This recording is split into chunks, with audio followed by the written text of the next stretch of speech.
नमस्कार दोस्तों, मैं संदीप जैन। आप सभी का बहुत बहुत स्वागत है आज के हमारे इस सेशन में, जहां पर हम लोग बातें करने वाले हैं गेटवे टू एमडीआरटी, राइट। जब भी मैंने सेशन को लेकर के थोड़ा सा प्लान किया था कि सेशन स्टार्ट करना है, तब 3 जुलाई की मैंने जो डेट फिक्स की थी, मुझे पता नहीं था कि उस दिन गुरु पूर्णिमा का एक बहुत अच्छा दिन हमको मिल रहा है। और नसीब से एक दिन में हमारी एक शुरुआत हुई है इस सेशन की, जहाँ पर हम लोग एमडीआरटी को लेकर बातें करने वाले हैं और किस तरीके से बहुत आसानी से हम लोग एमडीआरटी अचीव भी कर सकते हैं। तो इन सभी मैटर्स के ऊपर आज हम लोग बात करने वाले हैं और लगातार ये 4 दिन हमारे सेशन चलने वाले हैं, राइट। आज मंडे है। मंडे, ट्यूसडे, वेडनेसडे, थर्सडे, लगातार 4 दिन हमारा ये सेशन चलेगा। रात को 8 बजे से लेकर 9:30 बजे तक, यानी 1.5 घंटे का पूरा सेशन चलेगा हमारा। हुआ तो कुछ लास्ट में हमारे पास टाइम रहा तो हम क्वेश्चन आंसर भी जरूर करेंगे। तो आज एक बहुत अच्छे दिन में जब शुरुआत हुई है, तो मैं हमारे और आपके सभी के जो गुरु हैं, हमारे परम पिता परमेश्वर, उनको हम लोग प्रणाम करते हैं और उनसे आशीर्वाद चाहते हैं कि आप सभी की जिंदगी में, मेरी जिंदगी में, तमाम लोगों की जिंदगी में अच्छी खुशहालियां, सफलता आए और ईश्वर का हमको प्रसाद मिले।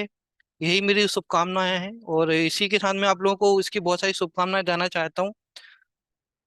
जब गुरु पूर्णिमा का पावन अवसर आया है दोस्तों, और जब आज हम लोग बात शुरू करने वाले, तो मेरा टॉपिक कुछ और था कि सोचा था कि कुछ अलग तरीके से मैं अपनी बातें शुरू करूंगा। जैसे कि जनरली हम लोग हमारे प्रोफेशनली लेकर के हम लोग बातें करते हैं, तो मैंने सोचा कि प्रोफेशनल बातें तो हम लोग करेंगे ही करेंगे, साथ ही साथ आज हम लोग थोड़ा सा एक समझने की कोशिश करेंगे अध्यात्म के द्वारा, राइट। कि अध्यात्म के द्वारा हम लोग यदि समझें कि हम लोग क्या काम कर रहे हैं, किस तरीके से हम लोगों को काम करना चाहिए, वो कहाँ पे हमारी नीड ज्यादा है, कहाँ पे हमारी नीड कम है, या नीड कम नहीं है, एक नीड का एक सीक्वेंस है ना। जैसे एक स्टेयर होती है ना, स्टेयर नीचे से ऊपर की तरफ जाती है, तो एक सीक्वेंस होता है, पहला स्टेयर, फिर दूसरा, फिर तीसरा, इस तरीके से स्टेयर बनेगा, राइट। तो हम लोग नीचे से ऊपर की तरफ जाएंगे, तो एक सिस्टम होता है ना। मैं हमेशा सिस्टम की बातें करता हूँ। इसके पहले जब मैं फरवरी में भी आप लोगों के साथ 3 महीने के लिए, 2.5-3 महीने के लिए रूबरू हुआ था, जब हमने 10 सेशन किए थे सिस्टम ऑफ सक्सेस के, तब मैंने सिस्टम को लेकर बहुत सारी बातें आप लोगों के साथ की थी, राइट। तो मैं हमेशा सिस्टम को बहुत एक्सेप्ट करता हूँ और बहुत अप्रिशिएट करता हूँ। बिकॉज जब एक इंसान काम नहीं कर रहा होता, तब सिस्टम काम कर रहा होता है। और जब सिस्टम काम कर रहा होता है, तो सफलता की पॉसिबिलिटी हमेशा बढ़ जाती है, राइट। तो बेसिकली यदि हम आध्यात्म के साथ यदि अपनी बातों को समझने की कोशिश करें दोस्तों, तो यदि आपने कभी सुना होगा और आप लोग जानते हैं, हिंदू धर्म में 3 देवता को बहुत ज्यादा वैल्यू है, जिसमें ब्रह्मा, विष्णु, महेश, राइट। यानी 3 देवता वहां पर हैं, ब्रह्मा, विष्णु और महेश। ब्रह्मा जी ने सृष्टि का निर्माण किया, विष्णु जी ने इस सृष्टि का सृजन कर रहे हैं, इसको चला रहे हैं, एंड उसके बाद जो शंकर जी रहेंगे, राइट, वो सृष्टि का बाद में अंत करेंगे। यानी यदि हम लोग यदि बोले ना, तो इस सृष्टि 3 एंगल के बीचों के बीच घूमती है। इसको बोला जाता है त्रिगुणा। त्रिगुणा यानी 3 एंगल्स हैं इसमें। हिंदी में त्रिभुज बोल सकते हैं, इंग्लिश में ट्रायंगल बोलते हैं। तो ये जो पृथ्वी है, ये जो सृष्टि है ना, ये 3 चीजों से मिलकर बनी है, ब्रह्मा, विष्णु, महेश। जब यदि हम लोग थोड़ा और यदि डिटेल में जाने की कोशिश करें, हर इंसान को कुछ ना कुछ बीमारियां हो जाती हैं। जन्म से तो बच्चा स्वस्थ पैदा होता है, उसके बाद जब ये दुनिया में हम लोग रहते हैं, तो यहाँ पे आने के बाद हमारी कुछ आदतों की वजह से हमको बीमारियां आती हैं। और जो बीमारी आती है, उसकी भी 3 वजह होती हैं, जिसको बोला जाता है बात, पित्त और कफ। यदि बात, पित्त और कफ कभी बैलेंस बिगड़ गया ना, तो इंसान बीमार होगा, आयुर्वेद में बोला जाता है। और यदि बात, पित्त, कफ यदि बराबर रहेगा ना, प्रॉपर बैलेंसिंग में रहेगा, तो इंसान कभी बीमार नहीं होगा। रामदेव बाबा के मुंह से भी आपने बहुत बार सुना होगा, राइट। तो बीमारी के लिए भी बात, पित्त, कफ, ये 3 चीजें होती हैं। यानी एक इंसान को बीमारी लगने की वजह भी 3 चीजें होती हैं, मूल में जाके देखें तो। एक छोटे से पत्थर को भी यदि हम लोग तोड़ेंगे ना, तो वो भी 3 हिस्सों में आता है, वो साइंस भी बोलती है। मैंने पहले भगवान को लेकर के आपको बातें की, फिर दुनियादारी को लेकर बातें की, बीमारी को लेकर के। अब साइंस की बातें करें, तो साइंस में भी किसी भी कण को यदि आप तोड़ते हैं ना, तो वो भी 3 चीजों में डिवाइड हो जाता है, जिसको बोला जाता है इलेक्ट्रॉन, पॉजिट्रॉन और न्यूट्रॉन, है ना। 3 अलग अलग हिस्सों में बनता है। ये दुनिया की सबसे छोटी जो इकाई होती है ना किसी भी चीज की, ये 3 होती हैं, प्रोटॉन, न्यूट्रॉन और इलेक्ट्रॉन, राइट। ये 3, यानी दुनिया को यदि देखा जाए ना, तो हर 3 चीजों के बीच में पूरी दुनिया चलती है। और जब 3 चीजों के बीच में पूरी दुनिया चलती है, तो यानी यदि हम इंसान यदि अपने काम को कर रहे हैं, हम इंसान यदि अपनी सफलता के पीछे मेहनत कर रहे हैं, हम 2 पैसे कमाने के लिए मेहनत कर रहे हैं, राइट। तो ये सफलता, ये सिस्टम, ये जो कुछ भी चीजें ना, इसके पीछे भी 3 चीजें ही आने वाली हैं। ये बिल्कुल क्लियर है। यानी 3 चीजों से मिलकर जैसे सृष्टि बनी है, तीन चीजों से मिलके जैसे बीमारी बनी है, तीन चीजों से मिलके जैसे एक छोटा सा कण बना है, इसी तीन चीजों से मिलकर के हमारी सफलता भी बनती है। राइट। तो ये तीन चीजों को यदि हम लोग समझ लेना, तो हमारी सफलता हमसे बहुत दूर नहीं है, फिर हमारी सफलता हमारे बहुत करीब है। बस हमको समझना होगा और उसके सही अनुपात में उसका काम करना होगा। लफड़ा ये हो जाता है कि हम लोग उस अनुपात को तो छोड़िए, हम वो स्टेप को भी तीन छोड़ देते हैं। हमको लगता है कि तीन चीजों की जरूरत नहीं, एक ही चीज से सारा काम हो जाएगा। राइट। और वहां पे जाने के बाद हमारा सिस्टम गड़बड़ हो जाता है। यानी सोचिए, एक ही चीज करेंगे और दो चीजों को छोड़ देंगे, या दो चीजें करेंगे पहली चीज को छोड़ देंगे, है ना। तो इससे क्या होगा कि हमारा सिस्टम कभी भी बैलेंसिंग नहीं होगा। और जब बैलेंसिंग नहीं होगा तो फिर हमेशा हम लोग हमारे बिजनेस में एक डामाडोल की तरह रहेंगे। बहुत साल हो जाते हैं, 5 साल हो जाता है, 10 साल हो जाता है, 15 साल हो जाता है। इवन मैं ऐसे ऐसे लोगों से मिला हूँ जिनके 25-30 साल हो गए हैं एजेंसी में, लेकिन एमडीआरटी नहीं हुआ। उनके घर चल रहा है, फुल टाइम एलआईसी एजेंट है। मैं किसी को क्रिटिसाइज नहीं कर रहा, बस मैं समझ रहा हूँ कि हमने उस नजरिए से कभी देखा नहीं है, हमने उस नजरिए से कभी समझा नहीं है ना।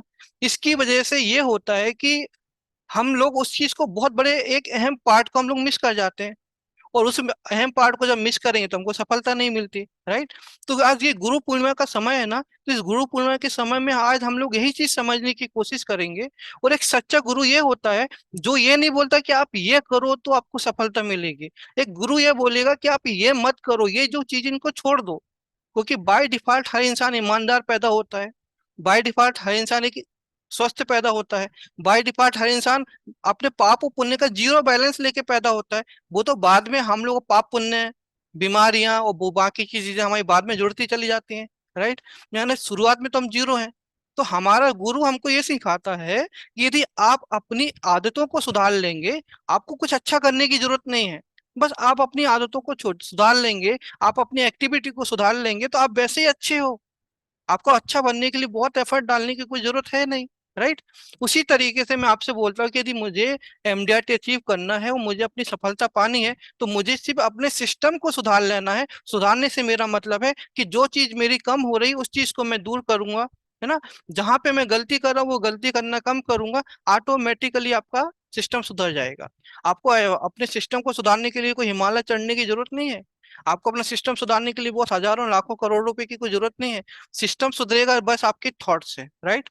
तो अभी हमारा जो 4 दिन का सेशन होने वाला है दोस्तों, मैं इसमें पूरी ईमानदारी से कोशिश करूंगा कि मैं आप लोगों को जो भी बातें हैं मैं आपको पूरी डिटेल में बता पाऊँ। मैं इसमें पूरा बीन्स और सॉफ्टवेयर की भी हेल्प लूंगा। बीन्स और सॉफ्टवेयर के द्वारा भी मैं आपको बहुत सारी चीजें समझाऊंगा, बताऊंगा कि कैसे आप वो चीजें कर सकते हैं, है ना। पर इसका ये मतलब कहीं पे भी मत समझ लेना कि मैं बहुत मार्केटिंग करने की कोशिश कर रहा हूँ, क्योंकि यहाँ पे ऑलमोस्ट 98% लोग जितने भी हैं यहाँ पर अभी, राइट, ऑलमोस्ट बीन्स के यूजर हैं। और जो लोग यूट्यूब पे भी वीडियो देखते हैं वो भी ऑलमोस्ट बीन्स के यूजर रहते हैं। तो यहाँ पे मैं कुछ बेचने की कोशिश नहीं कर रहा, मैं आपका सिस्टम बनवाने की कोशिश कर रहा हूँ। यदि सिस्टम आपका डेवलप हो गया तो आपकी सफलता आपके हाथ में है। और यदि आपका सिस्टम यदि आप डेवलप नहीं करेंगे तो फिर हमेशा की तरह हमको आने वाले समय में प्रॉब्लम्स आएगा। राइट। और टेक्नोलॉजी किस तरीके से बढ़ती जा रही है, लोग किस तरीके से आगे एडवांस होते जा रहे हैं, इसका डिसएडवांटेज हमको फिर मिलने वाला है। तो बेहतर है कि हम अपने सिस्टम के ऊपर काम करें। राइट। तो आज हम लोग जो बातें करने वाले हैं कि हम लोग को क्या करना और कैसे करना है। राइट। तो आज मैं जो त्रि त्रिगुणा की जो मैंने बात की, ट्रायंगल की मैंने बात की, है ना। वो ट्रायंगल जैसे ब्रह्मा विष्णु महेश बोला मैंने, है ना। उसी तरीके से हमारे बिजनेस में भी एक ट्रायंगल है। जब भी हम किसी पर्सन से मिलते हैं, बातें करते, कुछ सेल करते हैं, उसके साथ दोस्ती होती है, ये सारी चीजों का एक स्टेप होता है। और यदि उस स्टेप को यदि आप स्किप करेंगे ना तो फिर वो चीजें आपकी हो नहीं पाएंगे। राइट। जिस तरीके से मकान बनाने के लिए फाउंडेशन जरूरी है, फाउंडेशन बनाने के बाद कॉलम डालना है, फिर आपको स्लैब बनाना है, उसके बाद ही तो आपका घर बनेगा। आप सोचोगे कि आपसे मैं कॉलम लगा दूंगा नीचे फाउंडेशन नहीं बनाऊंगा तो घर बनेगा, नहीं बनेगा। आपकी खुशी के लिए वो थोड़ा बहुत स्ट्रक्चर नजर आएगा, लेकिन वो घर तो नहीं बनने वाला। तो वही चीजें हैं, हमको समझना है कि हमारे बिजनेस का एक अच्छा फाउंडेशन कैसे बने, एक अच्छी इमारत कैसे बने, और उस इमारत में हमारी सक्सेस कैसे बने। ये हम लोग 4 दिन में पूरा समझने की पूरी कोशिश करेंगे। राइट। तो ये पूरी तरीके से फ्री सेशन है दोस्तों। लेकिन ये मैं हमेशा बोलता हूं कि फ्री दुनिया में कुछ भी नहीं है। इस दुनिया में कुछ भी फ्री नहीं मिलता। हर एक चीज के लिए हमको कॉस्ट पे करनी पड़ती है ना। तो इन टर्म्स ऑफ फाइनेंस ये सेशन फ्री होगा, जहाँ पे आपको पैसा पे नहीं करना है। लेकिन यहाँ पे जो 1.5 घंटे का वक्त आप जो देने वाले हैं, उस 1.5 घंटे की आपको वैल्यू पता है।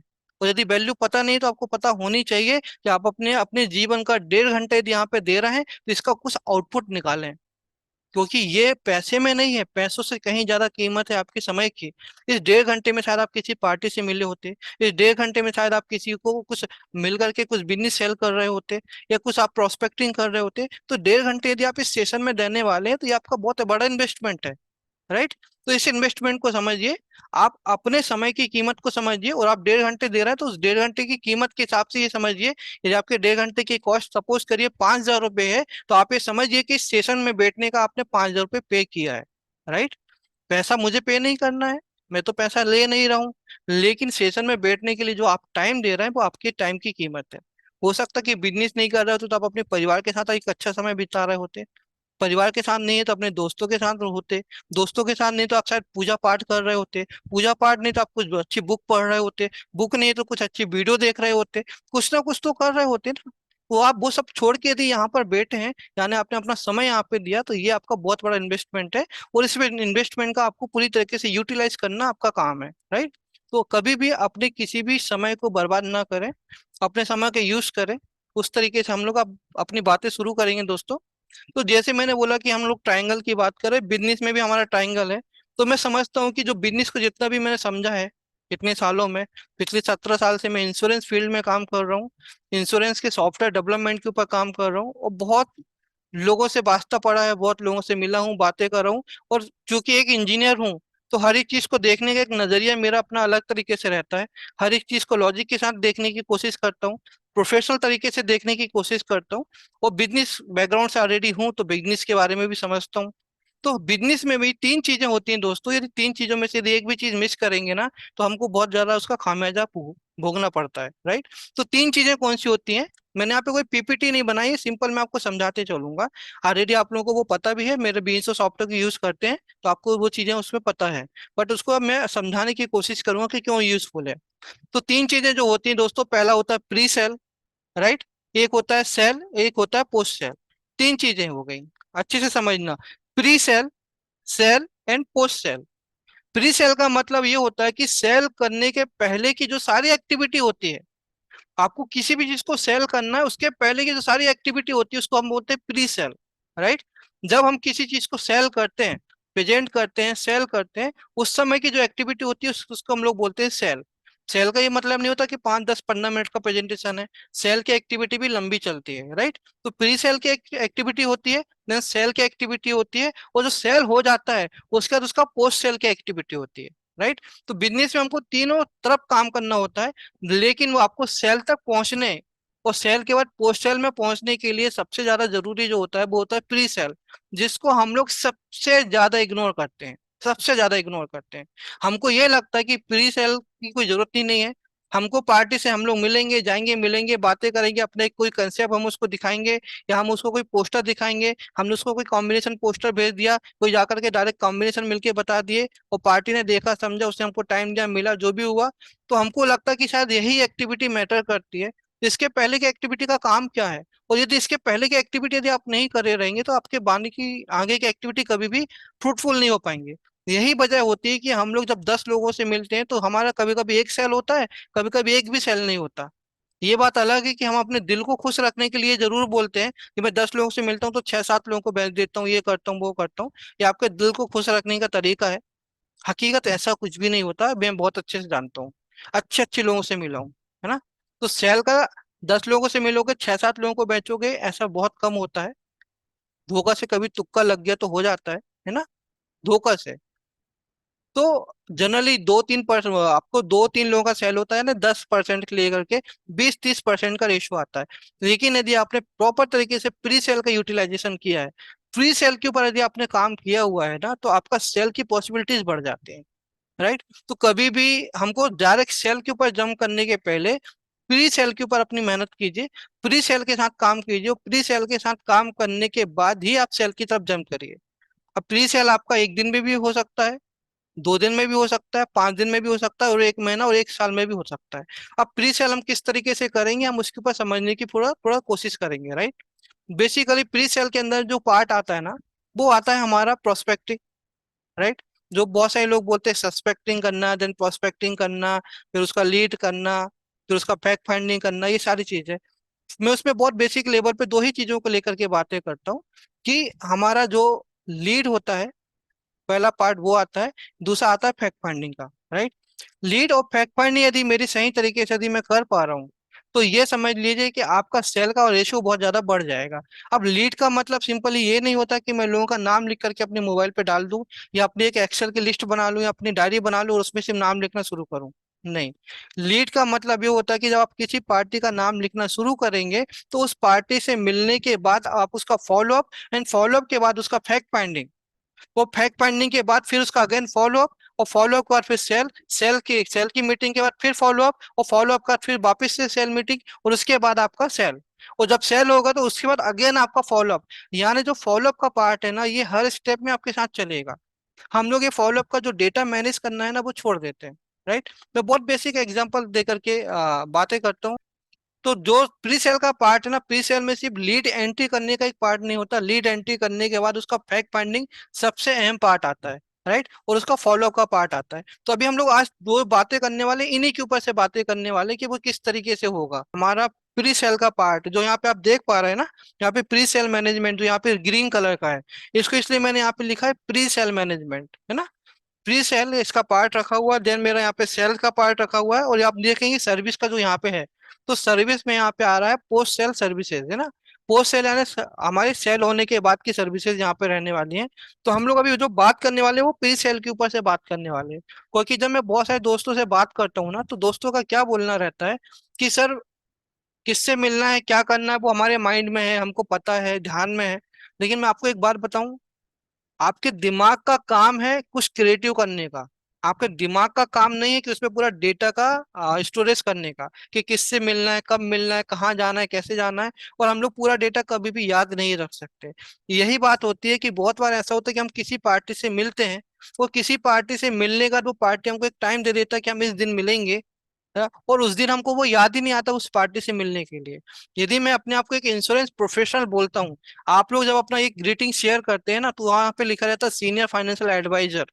वो सीनियर फाइनेंशियल एडवाइजर की यदि आप अपना स्लोगन वहां पे लिखते हैं, अपना डेजिग्नेशन आप वहां पे लिखते हैं, तो आपका फिर काम ऐसा होना चाहिए जहां पे आपकी इथिक दिखना चाहिए, आपकी पंचुअलिटी दिखना चाहिए, आपका नॉलेज दिखना चाहिए, आपका प्रोफेशनलिज्म दिखना चाहिए, राइट। और वो सारी चीजें कब दिखेंगी, जब हम लोग टाइम टू टाइम काम कर पाएंगे।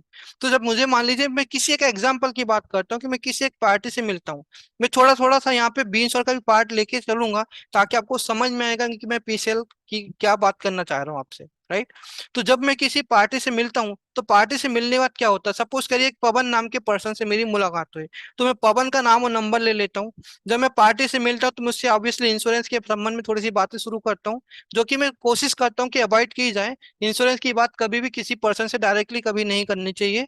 ना ही हमारे को डायरेक्ट ओपन होकर के बताना चाहिए कि मैं ये काम कर रहा हूँ, वो काम कर रहा हूँ। क्योंकि उसका एक्सपीरियंस कैसा है हमको नहीं पता है। तो उसका पास्ट एक्सपीरियंस हो सकता है इंश्योरेंस को लेके खराब हो, एडवाइजर को लेके खराब हो, और यदि आप उसको बताएं कि आप इंश्योरेंस का काम करते हो, शायद वो आपसे दोस्ती होते होते वो आपसे दूर हो जाए। तो बेहतर है कि हम उसको उस समय इंश्योरेंस के बारे में डायरेक्टली बातें ना करें, लेकिन नॉर्मल बिजनेस को लेकर के बातें करें, फैमिली को लेकर हम लोग जब बातें करते हैं। तो सपोज पवन से मेरी बात हुई, और पवन से मैंने बात करना शुरू किया, और उससे एक मेरी दोस्ती हो गई।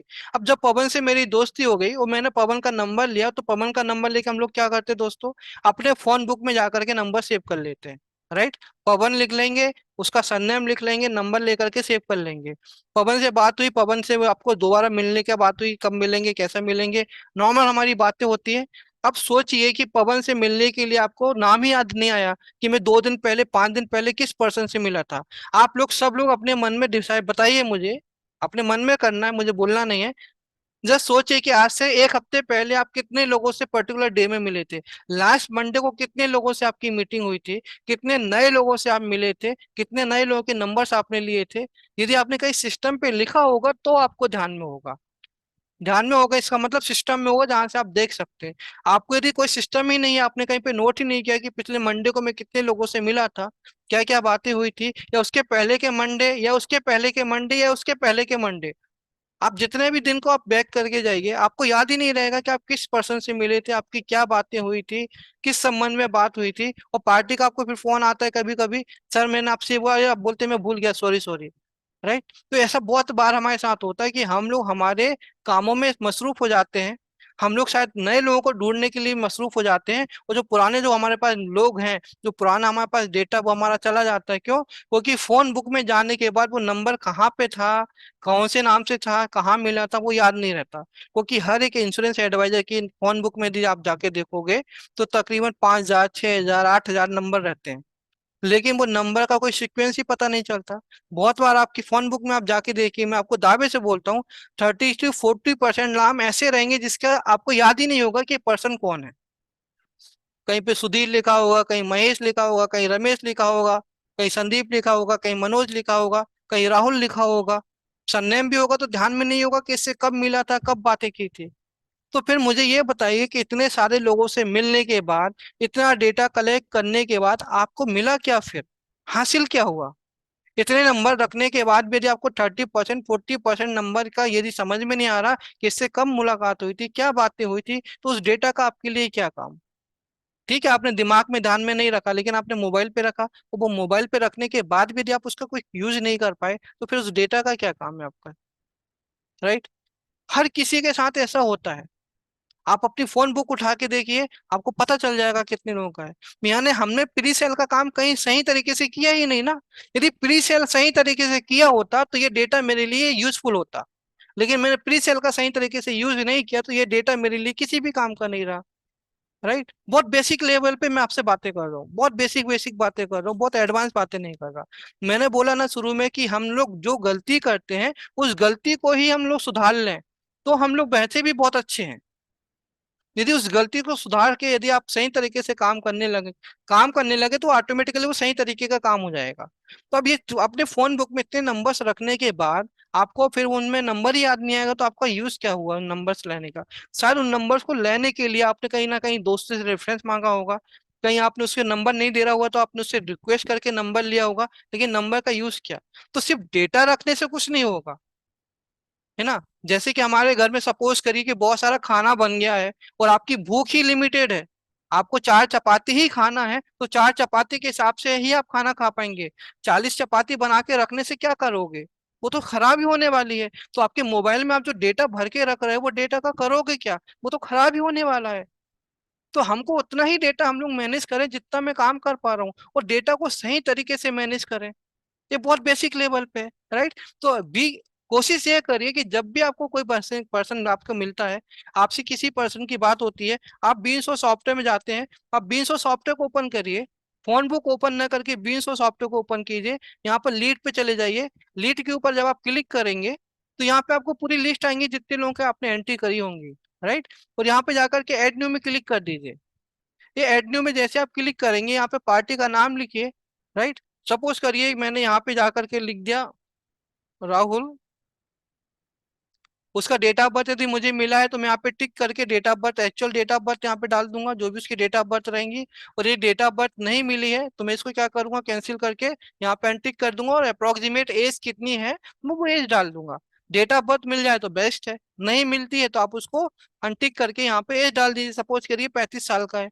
राइट? तो 35 साल के हिसाब से अब ये भले यहाँ पे 3 जुलाई लिखकर आ गया है, लेकिन 3 जुलाई को बर्थडे की लिस्ट में शो नहीं करेगा। क्यों? क्योंकि उसका एक्चुअल डेट ऑफ बर्थ नहीं है। अब सपोज करो मैं ये बोलता कि एक्चुअल डेट ऑफ बर्थ अभी समझने के लिए मैं यहाँ पे ले लेता हूँ। ठीक है? तो डेट ऑफ बर्थ यदि आपको मिल गई तो आप डेट ऑफ बर्थ डाल दीजिए। उसका मोबाइल नंबर आपको यहाँ पे मिल गया तो मोबाइल नंबर डाल दीजिए यहाँ पर। राइट? तो ये नंबर आपने यहाँ पे डाल दिया।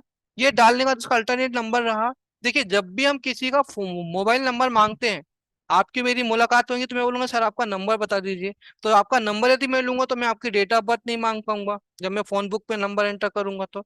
अब 20 का बेनिफिट ये हुआ कि जैसे आपने किसी पर्सन से मुलाकात की, आपने उससे नंबर के साथ साथ डेट ऑफ बर्थ भी मांग ली, है ना? डेट ऑफ बर्थ मांगी तो आपको उसको बर्थडे विश करने की एक और अपॉर्चुनिटी मिल गई।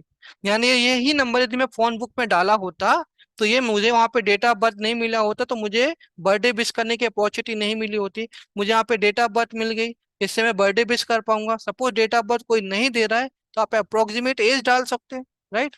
अब उसका अल्टरनेट नंबर रहेगा वो डाल दीजिए। ईमेल आईडी होगा तो ईमेल आईडी आप ले सकते हैं। वो किस सिटी में रहते हैं, किस एरिया में रहते हैं, आप वो यहाँ पे डाल सकते हैं। सपोज मैंने यहाँ पे लिख दिया कि सदर नागपुर। राइट? और यहाँ पे रिमार्क में डाल दिया कि meet on school function suppose, एक एग्जांपल डाल दो, है ना। तो मैंने यहाँ पे स्कूल फंक्शन में उससे मुलाकात हुई मेरी, मैंने यहाँ पे डाल दिया। उसके बाद यहाँ पे क्या होगा कि मैं यहाँ पे सेल्फी वगैरह ले सकता हूँ उसके साथ। यदि हम फोटो लेने की कगार पे हैं, यदि हम फोटो लेने में पॉसिबल हो पा रहा है हमारे लिए, तो हम उसको डेफिनेटली हम उसके यहाँ पे फोटो क्लिक करेंगे। सेल्फी का जमाना है, आराम से एक सेल्फी ले सकते हैं नई दोस्ती के नाम पे। बराबर आप सेल्फी ले लेंगे तो उससे क्या होगा, उसका चेहरा आ जाएगा। चेहरा आ जाएगा तो आपके मोबाइल में ये बीन के साथ लिंक हो जाएगा इसका फोटो। जब भी आप वो फोटो देखेंगे इमीडिएट आपको याद आ जाएगा कि हाँ ये पर्सन ये है, इस पर्सन से मेरी ऐसी ऐसी बात हुई है, राइट।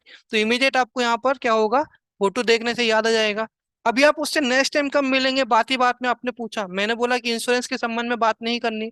सपोज आपने इंश्योरेंस के संबंध में आपने बात करना शुरू कर दिया कि भाई ये मैं इंश्योरेंस एजेंट हूँ, ऐसा है वैसा, ये पॉलिसी है वो पॉलिसी। सपोज करिए, एक एग्जांपल दे रहा हूँ, क्योंकि एकदम से हैबिट नहीं छूटती।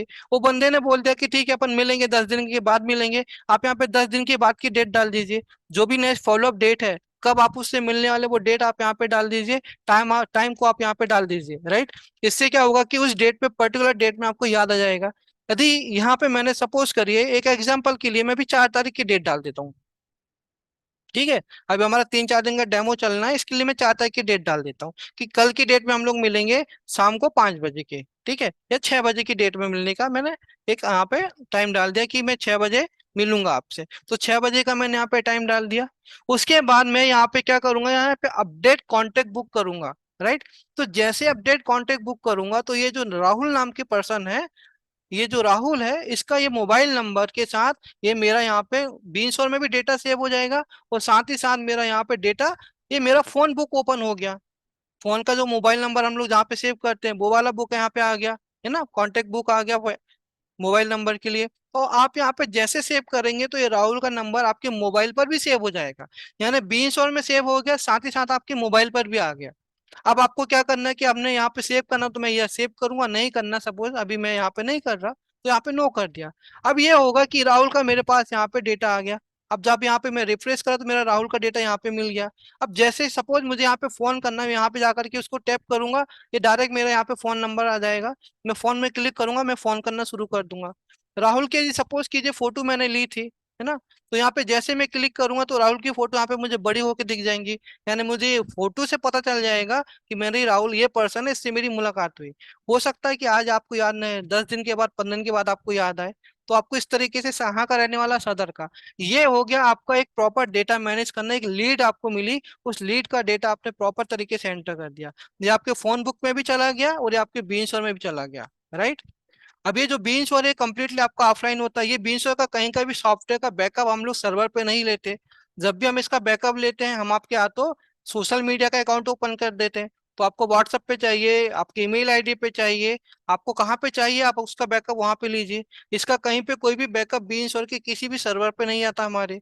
तो यानी आपका डेटा 100% आपके लिए सिक्योर है ना। तो इस तरीके से आपका डेटा सिक्योर होता है। तो आपका डेटा कहीं पे लीक भी नहीं हो रहा है। अब ये डेटा आपके सामने आ गया।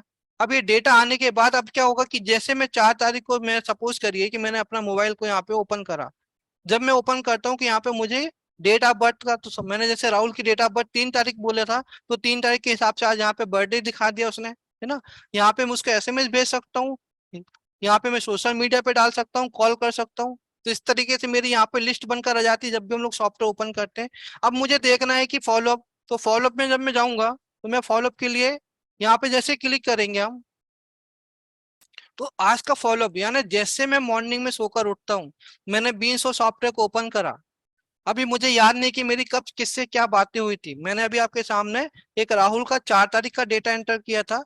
3 तारीख का डेटा मेरे सामने यहाँ पे ऑटोमेटिक आ गया कि 3 तारीख में मुझे मनोज कुमार से मिलना है, संदीप जैन से मिलना है, राम कुमार तिवारी से मिलना। ये ऑटोमेटिकली मेरे सामने डेटा आ गया। अब इसके लिए मुझे सिंपली क्या करना है, यहाँ पे क्लिक करूंगा और उस पर्सन को मैं कॉल करूंगा कि आज मेरा फॉलोअप है। यहाँ पे मैं उसका एसएमएस भेज सकता हूँ, यहाँ पे मैं उसको ग्रीटिंग भेज सकता हूँ। इससे क्या होगा कि मेरा ना दिन भर का जो शेड्यूल है वो बन जाएगा। अर्ली मॉर्निंग मैंने जैसे अपना बीच और ओपन किया, मुझे पता चल गया कि आज के दिन दिन में कि आज दिन भर का शेड्यूल क्या है। मुझे सपोज कीजिए मनोज कुमार से 3:30 बजे मिलना है, संदीप जैन से 4:30 बजे मिलना है और राम कुमार तिवारी से 7:30 बजे मिलना है। अभी मुझे पता चल गया कि आज दिन में मेरी 3 मीटिंग है, 3:30 बजे की, 4:30 बजे की, 7:30 बजे की, ताकि मेरा दिन अरेंज हो गया। अब मुझे यदि किसी दूसरे काम में यदि मुझे जाना है, एलआईसी ऑफिस विजिट करना है, कोई नए दोस्तों से जाकर के मिलना है, कहीं पे नई जगह जाकर के कुछ काम करना है, तो मेरे पास पता है कि अब मैं यहाँ पे जाऊंगा। अब ऐसा नहीं होगा कि मैं सडनली चला गया और 3:30 बजे की मीटिंग भूल गया। अब ये रिमाइंडर यदि आपके सामने नहीं रहेगा, आपको याद ही नहीं कि आज मनोज कुमार से मिलना है, आपको याद ही नहीं कि संदीप जैन से मिलना है। अब मनोज कुमार से मिलना या संदीप जैन से मिलना, ये आपको 10 दिन के बाद याद आया, अरे यार संदीप से मिलना था, मैं तो भूल ही गया। वो फिर आपने संदीप को फोन लगाया और संदीप ने बोला अभी तो मैं बिजी हूँ यार, अब मैं नहीं मिल पाऊंगा, अब तो मैं काम पे लग गया, अभी देखते हैं बाद में बात करेंगे। ऐसा बहुत बार हुआ होगा आपके साथ, बहुत बार रिमाइंडर्स आपके होते हैं। हम लोगों को एक रिमाइंडर का बहुत ध्यान रहता है, बहुत प्रीमियम ड्यू रिमाइंडर्स। क्यों? क्योंकि वहां से पैसा आने वाला है, रिन्यूअल आने वाला है। लेकिन हमको न्यू बिजनेस का जो फॉलोअप का रिमाइंडर, वो हमको कभी याद नहीं रहता। जहां से मुझे बड़ा अमाउंट आने वाला, वो हम लोग छोड़ देते हैं। लेकिन जहां से छोटा छोटा अमाउंट आएगा, 5% मुझे मिलने वाला, उसके ऊपर इंटरेस्ट आ रहा है। जहां से मुझे एक बड़ा अमाउंट मिलना है, 40% मिलना, मैं वो भूल जाता हूँ। राइट। तो वो रिमाइंडर से, ड्यू रिमाइंडर से कहीं ज्यादा आपका ये रिमाइंडर्स काम करता है। मैं ये नहीं बोलता कि ड्यू रिमाइंडर्स नहीं भेजना, ड्यू रिमाइंडर्स हमारे रेगुलर बेसिस पे जाते हैं। आपका अकेला रिमाइंडर नहीं आता दोस्तों, एलआईसी का भी रिमाइंडर उसको मिलता है ना। एलआईसी के अलावा यदि मान लीजिए गूगल पे, फोन पे, पेटीएम से यदि पेमेंट करा है, वहां से भी उसको रिमाइंडर्स मिलते हैं। आपका भी रिमाइंडर्स जाता है, तो बहुत सारे रिमाइंडर्स उसको ऑलरेडी मिल रहे होते हैं। आपका ऑफिस का स्टाफ रहता है, आपका स्टाफ भी वो काम कर रहा होता है। या आप शाम को बैठ करके उसको रिमाइंडर का एसएमएस भेज सकते हैं, 2 दिन, 3 दिन पहले, 5 दिन पहले, या 1 महीने पहले आप उसका रिमाइंडर भेज सकते हैं। लेकिन जो बिजनेस डील होने वाली है, जहां पे आपका फॉलोअप होने वाला है, यदि आप उसको रिमाइंडर्स भूल गए, तो क्या होगा? एक बहुत बेसिक एग्जांपल देता हूं मैं आपको। सपोज कीजिए, मैंने बहुत बार ये लोगों को फोन पे भी समझाने के लिए बताया है। सपोज कीजिए, एक एग्जांपल की बात है कि आपकी और मेरी मुलाकात होती है। आप एक नॉर्मल पर्सन है, मैं एलआईसी एजेंट हूँ, राइट। मैं आपसे मिला, मैंने आपसे बातें की, बहुत सारी बातें करी, मैंने आपको इंश्योरेंस के बारे में बताया, समझाया, और आपको मेरी बातें बहुत पसंद आ गई। आपको मेरा कॉम्बिनेशन पसंद आ गया, आपको मेरे आइडियाज पसंद आ गए, आपको मेरे कंसेप्ट भी पसंद आ गए। और मैंने आपसे बोला कि यार अभी तो आज 2 तारीख, 3 तारीख है, मेरी सैलरी 12 को मिलती है, तो एक काम करो, 12 तारीख को आप मेरे को कॉल करना, अपन लोग जरूर इसके ऊपर काम करेंगे, जरूर इसके ऊपर अपन लोग इन्वेस्टमेंट करेंगे, राइट। मैं बहुत खुश हो गया कि चलो, आपका नाम सपोज करिए मनोज कुमार है। मैं बहुत खुश हो गया कि मनोज कुमार से मेरे को 12 तारीख को मिलना है। लेकिन मैं दिन में ऐसे 5 मनोज कुमार से मिला, मैं भूल गया 12 तारीख को आपसे मिलने के लिए। लेकिन मैंने बहुत अच्छे से आपको समझाया था इंश्योरेंस के बारे में, वो चीज आपके दिमाग में बैठ गई। 12 तारीख को आपने मुझे मेरा वेट किया, मैं आपके पास नहीं पहुंचा। 13 को वेट किया, नहीं पहुंचा। 14 को वेट किया, मैं नहीं पहुंचा। लेकिन आपके दिमाग में ये बात आई कि नहीं, इंश्योरेंस को कर लेना चाहिए। और आपने क्या करा, गूगल में जाके सर्च करा। आपको कहीं या तो ऑनलाइन पॉलिसी मिल गई, या तो आपको और कोई अल्टरनेट मिल गए, या फिर आपको ने मैंने आपने किसी अपने दोस्त से बात की, और उसने बोला कि यार मेरा भाई ही इंश्योरेंस एजेंट है, या मेरा चाचा है, या मामा है, या मेरा ये है, या मेरा वो है। उसने अपने एक इंश्योरेंस एजेंट आपसे मिलाया, और फटाक से उसने उस पर्सन ने, मनोज कुमार ने, पॉलिसी ले लिया उस पर्सन से। अब मुझे 10 दिन बाद याद आया, 25 तारीख को याद आया कि अरे मनोज कुमार से मिलना था। और मैंने मनोज कुमार को फोन लगाया, तो मनोज कुमार बोलेगा यार अभी तो बाद में देखते हैं, अभी नहीं करते, अभी प्लान नहीं है। वो पोस्टपोन कर देगा, पोस्टपोन नहीं करेगा, एक्चुअली वो इनडायरेक्टली उसने आपको रिजेक्ट कर चुका है। क्योंकि उसको ये लगा कि बंदा समझाया बहुत अच्छा था, एनर्जी बड़ी अच्छी दी थी, है ना, सब कुछ अच्छा किया था, लेकिन बंदा आया ही नहीं। जब बंदा पॉलिसी निकालने के लिए नहीं आया, तो बाद में सर्विस देने के लिए क्या आएगा? और ये याद रखिए कि आजकल के लोग बड़े प्रोफेशनल तरीके से सोचने लगे, क्योंकि बहुत अच्छी अच्छी सर्विसेज मार्केट में अवेलेबल है। लोग तो बहुत अच्छे से सर्विस दे रहे हैं, जो लोग सीआरएम का यूज करते हैं। ऐसा बहुत बार आपके साथ हुआ होगा। कभी कभी आप भी ये परेशान होते होंगे और अपने डीओ से, सीएलआई से पूछते होंगे कि सर प्रेजेंटेशन बहुत अच्छा हुआ, सारी चीजें अच्छी हुई, लेकिन सामने वाले ने मेरे को पोस्टपोन कर रहा है। पहले हाँ बोल दिया था, फिर बाद में मना कर दिया, है ना। ऐसा होता होगा आपके साथ डेफिनेटली। तो ये होता क्यों है? कभी आपने ये सोचा कि ये होने की वजह क्या है? क्योंकि मेरा प्री सेल में कहीं ना कुछ लफड़ा हो रहा है, कहीं ना कुछ लूफाल है, जहां से ये इश्यू आने की पॉसिबिलिटी बढ़ रही है। क्योंकि यदि मैं आपको बहुत अच्छे से समझा रहा हूँ, बता रहा हूँ, आप सब चीज समझ रहे हो, सब कुछ डन हो गया, आपने मुझे चेक देने की पूरी बात हो गई, और उसके बाद सडनली यदि कहीं से यदि आप मुझे मना करोगे, पोस्टपोन करोगे, उसकी 2-3 वजह हो सकती है। वो वजह को समझने की कोशिश करें। हम लोग वजह को समझने की बजाय हम लोग क्या करते हैं, हम किसी एक ट्रेनर के पास जाके बोलते हैं सर ऑब्जेक्शन हैंडलिंग का आप कैसा करें, पर्सन पोस्टपोन करता है, उसको मैं कैसे दूर करूं? पर्सन का पोस्टपोन दूर नहीं करना है, आपको खुद का पोस्टपोन दूर करना है।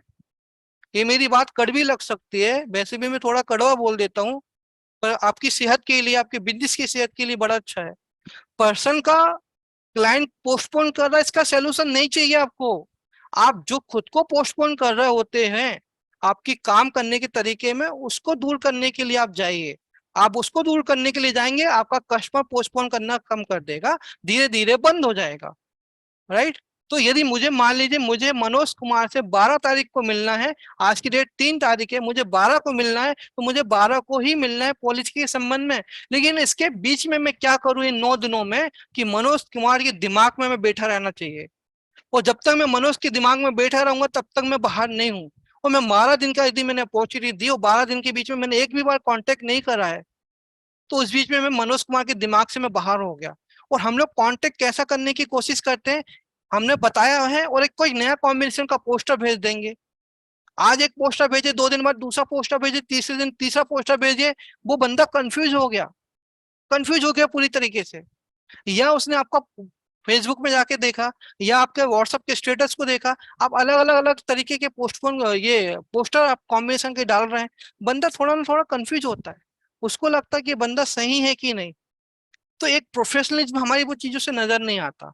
मैं बोल रहा हूँ अगेन, हमको हमारी गलतियों को ठीक करना है। मैं ये नहीं बोलता कि पोस्टर नहीं डालना है, लेकिन पोस्टर डालने के लिए आपको थोड़ा समझना होगा कि मैं कौन सा पोस्टर डालूं, किस तरीके का पोस्टर डालूं, ताकि वो मेरे बिजनेस को ग्रो करने में हेल्प करे, वो मेरे बिजनेस को खत्म नहीं करे। राइट। जो प्री सेल का पार्ट होता है ना दोस्तों, ये प्री सेल का पूरा जो पार्ट है इसको बोला जाता है मार्केटिंग। राइट। तो पहले मार्केटिंग होती है, देन सेल्स होता है। सेल्स एंड मार्केटिंग कोई एक ही चीज नहीं होती है। मार्केटिंग अलग चीज होती है, सेल्स अलग चीज होती है। मार्केटिंग और सेल्स का बहुत दूर दूर का संबंध है। ये ऐसा एक ही नहीं है। हम लोग किसी से जाके मिले, हमने एक कंसेप्ट बताया, हमको लगा हमने आज क्या किया, तो बोले मार्केटिंग करके आ गए, वो मार्केटिंग नहीं है। मार्केटिंग में सेल्स का पार्ट कभी भी नहीं आएगा, और सेल्स में कभी भी मार्केटिंग नहीं आएंगे। ये अपने दिमाग में बिल्कुल क्लियर कर दीजिए। तो जो प्री सेल का पार्ट हम लोग करने वाले, पूरा का पूरा जो है वो हमारा मार्केटिंग है। और जितनी अच्छी मार्केटिंग होंगी, उतनी अच्छी आपका ब्रांड वैल्यू होंगी, उतनी अच्छी आपकी इमेज बनेगी। और यदि मैंने अपनी मार्केटिंग खराब कर दी, जिसको हम लोग बोलते हैं एंटी मार्केटिंग, यानी मैं अपने जिस डाल में बैठा हूं उसी डाल को यदि मैं काट रहा हूं, तो उससे मेरे को क्या फायदा मिलेगा, उल्टा मेरा नुकसान है ना।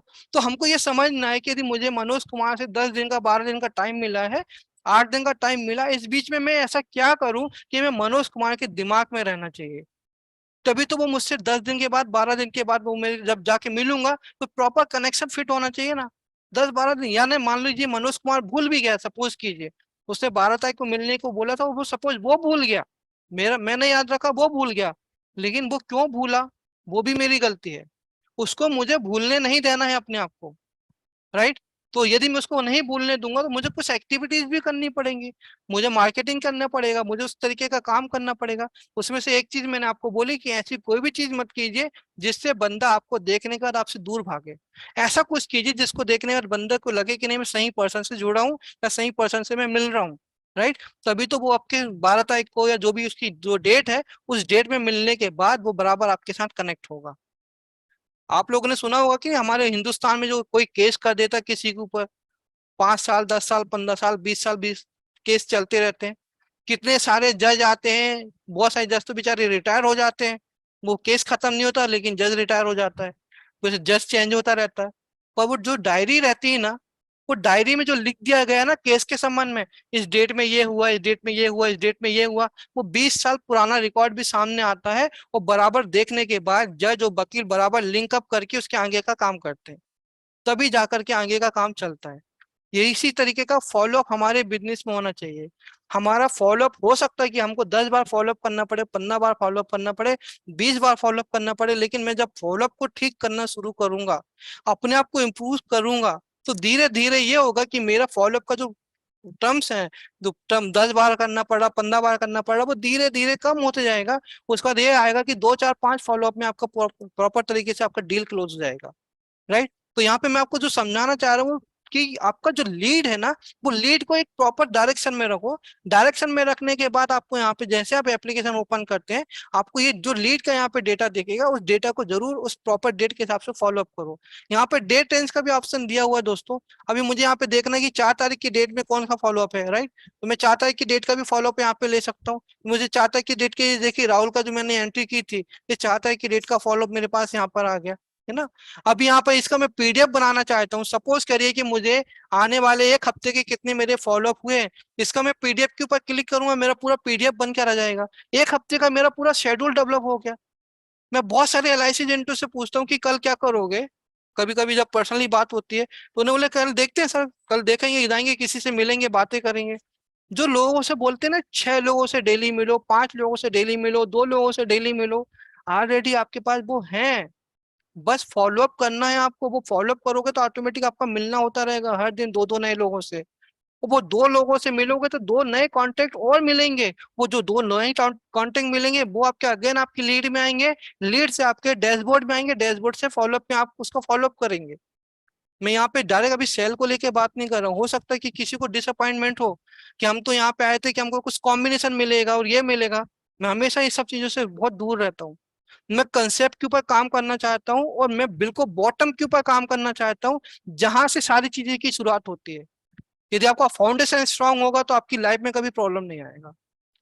और यदि आपका फाउंडेशन में कहीं ना कहीं गड़बड़ है तो आपको कुछ भी कर लीजिए, दुनिया का कोई भी कॉम्बिनेशन आप ला लीजिए, वो कॉम्बिनेशन आपका काम नहीं करेगा, क्योंकि आपने प्रॉपर तरीके से स्टेप बाय स्टेप आप ऊपर नहीं चढ़े। और यदि आप कर भी लोगे तो, जैसे होता है ना, सीढ़ी में 3 सीढ़ी छोड़ के आप सीधे जंप मार के 5वीं सीढ़ी में जाओ तो क्या होगा, पैर टूटने के चांसेस ज्यादा हो जाएंगे ना। एक आध बार सक्सेसफुल हो जाओगे, है ना, लेकिन पैर टूटने की पॉसिबिलिटी बढ़ेगी ना। यही रीजन होता है कि हमारे सरेंडर बढ़ जाते हैं, हमारे लैप्सेशन बढ़ जाते हैं। पार्टी ने पैसा जमा करा लेकिन बाद में नहीं करा, बिकॉज हमने प्री सेल के ऊपर काम ही नहीं किया था। प्री सेल के ऊपर काम नहीं किया तो हमारा सेल सक्सेसफुल नहीं होगा। आज कमीशन मिलेगा लेकिन बाद का नहीं मिल पाता। और मुझे जब प्लानिंग करवा के देनी है तो मेरी उसके साथ मेरी भी तो प्लानिंग हो रही ना। यदि मैं सामने वाले बंदे का 20 साल का पॉलिसी बेच रहा हूँ तो 20 साल मेरा भी तो कमीशन बन रहा है ना। 25 साल के लिए पॉलिसी बेचूंगा तो 25 साल मेरा कमीशन बनेगा ना। तो आप उसकी प्लानिंग नहीं करने जा रहे हैं मेरे भाई, आप खुद की प्लानिंग करने के लिए उसके पास गए हैं कि मुझे मेरी प्लानिंग करना है, तेरे मार्फत से मेरी प्लानिंग होने वाली है ना। तो वो माइंडसेट से जाएंगे और उस माइंडसेट से भी आप फॉलोअप करेंगे। मैं आपको दावे से बोलता हूँ कि आपको ये फॉलोअप का पैटर्न जब आपका डेवलप होगा, डेली बेसिस पे आप करोगे, तो आपको सक्सेस मिलेगी। अब हो सकता है कि कोई दोस्त ये बोले कि सर मैं कर रहा हूँ लेकिन सक्सेस नहीं मिल रही। तो अगेन मैं आपको बोलता हूँ, हमेशा बोलता हूँ ये चीज, और इसके ऊपर मैंने बहुत सारे सेशन भी करे हैं कि एनालिसिस करो कि सक्सेस क्यों नहीं मिली फिर, है ना। मैंने थोड़ी देर पहले ये बात बोली थी कि सर हमने किया, लेकिन मैं पार्टी को जाके मिला, समझाया, पार्टी ने पूरा चेक देने के लिए बोल दी, और जब चेक लेने के लिए गया पार्टी ने मना कर दी। तो समझो कि क्यों मना की। यदि वो माइंडसेट यदि आप समझ पा रहे हो, वो गलतियां समझ पा रहे हो, वो चीजें फाइंड आउट कर पा रहे हो सकता है 2-5 जगह आप रिजेक्ट हो जाओगे, 2-5 जगह आपको सेल नहीं होगा, लेकिन एटलीस्ट वहां से गलतियां तो पता चलेंगी। तो कम से कम उस इंसान से मिलने के बाद, समझाने के बाद पॉलिसी नहीं लिया, तो कम से कम उसने ये तो बताया कि क्यों पॉलिसी नहीं लिया। वो तो रीजन आपके हाथ में आएगा। कम से कम नेक्स्ट टाइम में वो गलती तो नहीं दोहराने वाला। यदि एक गलती, यदि मुझसे एक बार पहली बार कोई चीज गलती से होती है तो उसको गलती बोलते हैं, लेकिन वो रिपीटेशन यदि मैं करते जा रहा हूँ तो उसको क्या बोलोगे आप, है ना। तो वो चीज आप समझ सकते हो। तो मैं रिपीटेशन कर रहा हूँ मेरी मिस्टेक्स का, बिकॉज मैं खुद को नहीं समझ पा रहा, मेरी वर्किंग को नहीं समझ पा रहा। तो मेरी रिक्वेस्ट है दोस्तों आपसे कि जो बर्थडे वाली लिस्ट आती है यहाँ पे डैशबोर्ड पे, मैं मैक्सिमम लोगों को देखता हूँ, बहुत सारे दोस्तों के साथ जब बात करता हूँ उनका डैशबोर्ड देखता हूँ, डैशबोर्ड पूरा का पूरा खाली, बर्थडे खाली, फॉलोअप खाली रहता है। बर्थडे जो आते हैं वो पॉलिसी होल्डर के बर्थडे रहते हैं, प्रोस्पेक्ट का कोई बर्थडे नहीं रहता। यहाँ पे आपका लीड खाली, फॉलोअप कोई रहता नहीं है। यहाँ पे सिर्फ डू लिस्ट का रिपोर्ट रहता है कि इतने लोगों से पैसा है, और इसमें ही इंटरेस्ट है आपको, इसमें ही इंटरेस्ट आता है आपको। लेकिन ये बहुत बात की चीज है, ये ऑटोमेशन में आ जाएगा। यदि आप मेरे साथ जुड़ के रहोगे तो मैं आपको बताऊंगा कि ड्यू लिस्ट का, आपको पीएम ड्यू का रिमाइंडर का भी टेंशन नहीं है। ऑटोमेशन में कैसे आप डालोगे वो आपको आ जाएगा, और आपका क्लाइंट आपसे ज्यादा हैप्पी रहेगा कि आपने उसको ऑटोमेट करके दिया, राइट।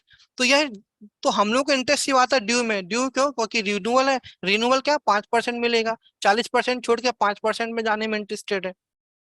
तो यदि आपका स्टाफ रहे, यदि आप 40% कमाएंगे और आपके पास स्टाफ नहीं है ना, तो आप 40% कमा के स्टाफ भी रख सकते हो, जिसका काम होगा ड्यू के ऊपर काम करना। उसका काम ही सिर्फ ड्यू रिमाइंडर्स का रहेगा, पैसा कलेक्शन का रहेगा, फोन करने का रहेगा, वो आपका काम नहीं रहेगा। मेरे ऑफिस से आपको कभी मैंने कोई किसी पर्सन को आज तक फोन करके नहीं बोला कि मुझे रिन्यूअल सॉफ्टवेयर का रिन्यूअल कर दो। मेरा स्टाफ करता, उसमें मुझे जाना ही नहीं, मुझे तो पता भी नहीं था किसकी क्या डेट है रिन्यूअल की। वो मेरा काम नहीं है। मेरा काम है बिजनेस डेवलप करना, मेरा काम है नए आइडियाज लाना। तो मेरा बिजनेस जो होता है ये फॉलोअप से है, राइट। मेरा बिजनेस यहाँ का नहीं है, मेरा ऑफिस का स्टाफ का बिजनेस है ड्यू का। मेरा ऑफिस का स्टाफ आपको रिन्यूअल के समय फोन करेगा, सर्विस के लिए फोन करेगा, फॉलोअप के लिए फोन करेगा कि आपको कोई प्रॉब्लम तो नहीं आ रही सॉफ्टवेयर का। वो फॉलोअप के लिए ऑफिस का स्टाफ फोन करेगा, राइट, क्योंकि वो उनका फॉलोअप का काम है। तो यदि मैं अपने सिस्टम को मैंने अडॉप्ट किया है और ये काम मैं कर रहा हूँ, इसलिए मैं आपको बोल रहा हूँ। मुझे बहुत सारे कस्टमर ऐसे बोलते हैं कि सर आपके ऑफिस से फोन नहीं आया, और जब मैं डेटा निकाल के देता हूँ कि ये देखो आपके आप मेरे ऑफिस से कितना फोन आया है, तब वो चुप हो जाता है। तो वो डेटा मैं इसलिए दे पाता हूँ क्योंकि मेरे पास डेटा है। हर एक एंट्री का डेटा रहता है हमारा कॉल करने का। तब वो डेटा रहेगा तभी तो बता पाऊंगा कि मैंने आपको कॉल कराया था सर, ये वाली मैडम ने आपको कॉल की थी, ये आपसे बात हुई थी, आपको व्हाट्सएप पे भी मैसेज आया है, क्योंकि मेरा फॉलोअप का डेटा है। और मुझे फिर क्या बात करना है मुझे पता चल जाता है कि ये पर्सन किस टाइप का, इसको कैसी बात करनी है, क्योंकि मेरे पास पूरा डेटा आ जाता है। एक डॉक्टर के पास जाइए, डॉक्टर का प्रिस्क्रिप्शन में वो लिखा रहता है लाइन से फाइल में, कब क्या बीमारी हुई, क्या टेस्ट हुआ, क्या उसका रिजल्ट आया। डॉक्टर जाता है सिर्फ फाइल को टर्न करता है और उसके बाद वो मेडिसिन प्रिस्क्राइब करता है। अब आपको ये नहीं ये लेना पड़ेगा। ठीक उसी तरीके से जब मैं अपने कस्टमर का पूरा फॉलोअप का डेटा मेंटेन करूंगा, पूरा फॉलोअप का डेटा मैं अरेंज करके रखूंगा, तो मुझे उससे नेक्स्ट टाइम क्या बात करनी है मेरे सामने क्लियर है। अब मुझे किसी से मिलना होगा, मैं क्या करूंगा, सिर्फ फॉलोअप में जाऊंगा, एक नजर देखूंगा कब कब क्या क्या बातें हुई, उसके अकॉर्डिंग मैं उससे बात करना शुरू करूंगा, राइट। तो अभी हम लोग यहाँ पे थोड़ा सा आगे बढ़ते हैं। जब हमने यहाँ पे बात की सीआरएम को, इसमें लीड को लेकर के मैंने बातें की, लीड की एंट्री लेकर के मैंने आपको समझाई दोस्तों, राइट। अब हम लोग जो फॉलोअप का पार्ट है ना, जो इसके जस्ट नीचे फॉलोअप है, ये फॉलोअप का यहाँ पे पार्ट आता है। अब यहाँ फॉलोअप पे क्या करना है हमको, यहाँ पे जाकर के जैसे मैंने राहुल का फॉलोअप किया, राइट।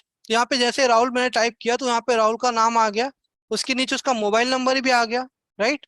क्योंकि अभी इसमें क्या होगा कि बहुत सारे राहुल होंगे, मैं तो अभी एग्जाम्पल के लिए सिर्फ राहुल लिखा। आप जब लिखेंगे तो प्रॉपर नाम लिखे, अभी डेमो है इसलिए मैंने छोटा नाम लिखा। तो राहुल यहाँ पे लिखा, उसका मोबाइल नंबर आपके सामने आ गया, आपने किस डेट में फॉलोअप किया वो आपको आ गया। ये आपको रेटिंग देना, ये रेटिंग आपके खुद के लिए है कि जो फॉलोअप आपने किया ये किस तरीके का फॉलोअप। कभी हो सकता है कि राहुल ने आपको बोला कि हाँ सर अपन को करना है लेकिन अभी थोड़ा सा बिजी हूँ, या फिर वो बोलेगा कि नहीं मुझे तो नहीं करना है, मुझे तो इंश्योरेंस लेना ही नहीं है, मैं एसआईपी में जाऊंगा या इसमें जाऊंगा उसमें जाऊंगा। तो आप अपने हिसाब से उसका रेटिंग करिए कि किस तरीके का फॉलोअप हुआ आपका, राइट। उसके बाद आपका रिमार्क आपको यहाँ पे लिखना है। रिमार्क स्टैंडर्ड है यहाँ पे कि वो बिजी आ रहा है, call not, call me later आ रहा है, कुछ ऑब्जेक्शन है उसको, कुछ इंटरेस्टेड है, not interested, out of city है ना, रेडी टू मीट है, थिंक अबाउट प्रपोजल। तो इस तरीके का कुछ स्टैंडर्ड हमने यहाँ पे रिमार्क बना के रखा हुआ है। जो भी है, सपोज यहाँ पे उसने बोला कि इंटरेस्टेड है, राइट। तो अभी हमने उससे किस संबंध में बात की है, किस संबंध में मेरी उससे कम्युनिकेशन चल रहा है, या मैंने उससे जब उससे बात की कि इंटरेस्टेड है, सपोज मैंने रिटायरमेंट प्लानिंग के बारे में बात की है, वो इंटरेस्टेड है, तो मैं यहाँ पे अपना रिटायरमेंट के लिए जो भी उसका पार्ट रहने वाला है वो मैं लिख लूंगा। सपोज मुझे है कि उमंग प्रेजेंटेशन मुझे उसको देना है, राइट। तो उमंग प्रेजेंटेशन मैंने यहाँ पे लिख लिया। ये यहाँ पे कि उमंग का प्रेजेंटेशन मुझे देना है, मैं शॉर्ट में लिख रहा हूँ, आपको पूरा डिस्क्रिप्शन में लिखना है। अब उसका यहाँ पे मेरा कंफर्म हो गया कि सोल्ड हो गया कि नेक्स्ट फॉलोअप है, राइट। अभी नेक्स्ट फॉलोअप करना है तो मुझे किस डेट में फॉलोअप करना है, वो डेट मैं यहाँ पे डाल दूंगा। तो जैसे मैं यहाँ पे डेट डालूंगा ऑटोमेटिकली वो मेरे डैशबोर्ड में आ जाएगा, मुझे याद रखने की जरूरत नहीं। मुझे उमंग का प्रेजेंटेशन दिखाना है राहुल को सपोज 12 तारीख की डेट में, तो यहाँ पे जाऊंगा मैं, वो 12 तारीख लिख दूँ, सिलेक्ट कर दूंगा, राइट।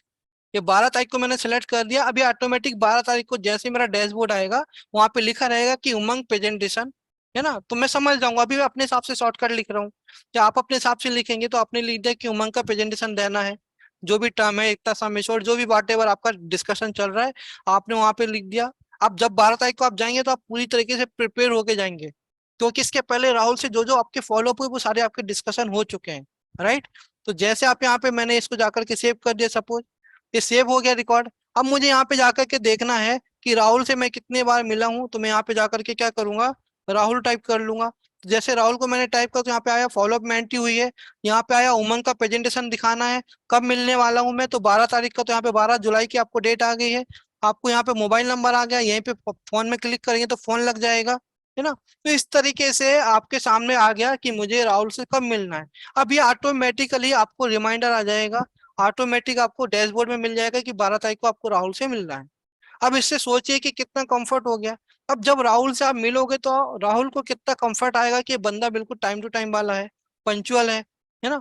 तो इससे क्या होता है कि ये हमारी जो इमेज होती है, जनरली लोग एलआईसी एजेंट को थोड़ा सा अलग तरीके से ट्रीट करने की कोशिश करते हैं, लेकिन जब हम प्रोफेशनल तरीके से अप्रोच करेंगे तो यहाँ पे उसकी नजर एक हमारे लिए अलग बदल जाएंगे। तो इस तरीके से मैं यहाँ पर राहुल से मिलना है तो मैंने राहुल का सर्च कर लिया। तो अलग अलग तरीके से हम लोग हमारे यहाँ पे रिकॉर्ड को सर्च कर सकते हैं। न्यू एंट्री करना है तो मैं यहाँ से कर सकता हूँ वापिस से किसी नए क्लाइंट की। तो इस तरीके से हम लोग यहाँ पे, इससे मैं बाहर निकलता हूँ, राइट। अब ये मैंने आपको लीड और फॉलोअप के बारे में बातें की। अब थोड़ा सा मैं आपको यहाँ पे बताना चाहूंगा कि जैसे लीड की एंट्री है ना। तो लीड की एंट्री में जैसे राहुल से मेरी मुलाकात होती है, पहली मुलाकात हुई तो मैंने यहाँ पे कुछ इन्फॉर्मेशन ले लिया। इसके बाद मुलाकात होती है तो मैं यहाँ पे क्या करूंगा, फैक्ट फाइंडिंग में जाऊंगा। सॉरी, ये फैक्ट फाइंडिंग में जाऊंगा। फैक्ट फाइंडिंग में जाने के बाद ये राहुल का नाम मुझे यहाँ पे दिख गया, है ना। जिसमें ये ऑरेंज कलर आ रहा है, इसका ये मतलब है कि ये अभी मेरे लीड में है। जिसमें ग्रीन कलर आ गया, इसका मतलब है कि इसका मैंने फैक्ट फाइंडिंग किया है। क्लियर। तो इससे क्या होगा कि जब भी मैंने यहाँ पे देखा, एक नजर डाला, ग्रीन दिख रहा है, इसका फैक्ट फाइंडिंग हो गया। जो ऑरेंज में दिख रहा है, इसका मतलब इसका फैक्ट फाइंडिंग अभी तक नहीं हुआ। और जब फैक्ट फाइंडिंग अभी तक नहीं हुआ तो मैं क्या करूंगा, अभी सपोज राहुल है या मनोज है, कोई भी है, मैं उसको यहाँ पे फोन करूंगा, उससे मीटिंग फिक्स करूंगा, है ना, बात करूंगा, और उससे मैं मिल करके उसका फैक्ट फाइंडिंग करूंगा। अभी सपोज करिए मैं राहुल का यहाँ पे करना है, तो मैंने ये नाम के ऊपर क्लिक करा। अब आपको यहाँ पे आप देखेंगे तो आपको यहाँ पे एक प्रोस्पेक्ट एल्बम में इसको बोलता हूँ, आप इसको चाहें तो आप इसको सेट करेंगे तो आपको डिस्प्ले में आएगा। आप इसको हटाना चाहें तो आप इसको हटा भी सकते हैं, राइट। पर ये टूल में मुझे इसलिए अच्छा लगा था कि ये टूल बनाने के पीछे की एक स्टोरी बता दूं मैं आपको, कि एक बार जब मैं एप्लीकेशन के ऊपर काम कर रहा था, तो जनरली मैं रात में काम करता हूँ, और काम करते करते मैं थक गया। ये सेल्फी का बनाया था मैंने, तो थोड़ी देर मैंने सेल्फी के चक्कर में क्या हुआ कि मेरे को कुछ पुरानी फोटो मुझे दिख गई। वो पुरानी फोटो में जब मेरे मोबाइल पे आ गई गैलरी में, तो मैं एक एक करके ऐसा रोटेट करने लगा। और रोटेट करके मेरे कॉलेज के जमाने की फोटो थी, वो मुझे मिल गई थी गूगल से। तो मैं वो देख रहा था, मेरे को बहुत अच्छा लग रहा था। मैं बड़ा खुश हो गया, मेरे पुराने दोस्त याद आ गए, जिनको मेरा मतलब जिनका चेहरा मुझे याद भी नहीं था, वो भी मुझे याद आ गए। सारी बातें मुझे याद आ गई। तो मुझे बड़ा अच्छा लगा वो करते करते।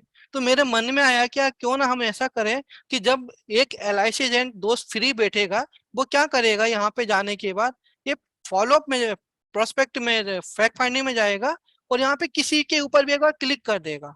क्लिक करेगा तो उसको इस तरीके का एक एल्बम टाइप का आएगा। उसमें उसकी फोटो आ जाएंगी, नाम आ जाएगा, मोबाइल नंबर आ जाएगा, है ना। उसकी फैमिली के बारे में जानकारी आ जाएंगी यदि हमने डाली हुई है तो। लास्ट टाइम कब फॉलोअप किया था उसका डेटा हमारे सामने आ जाएगा।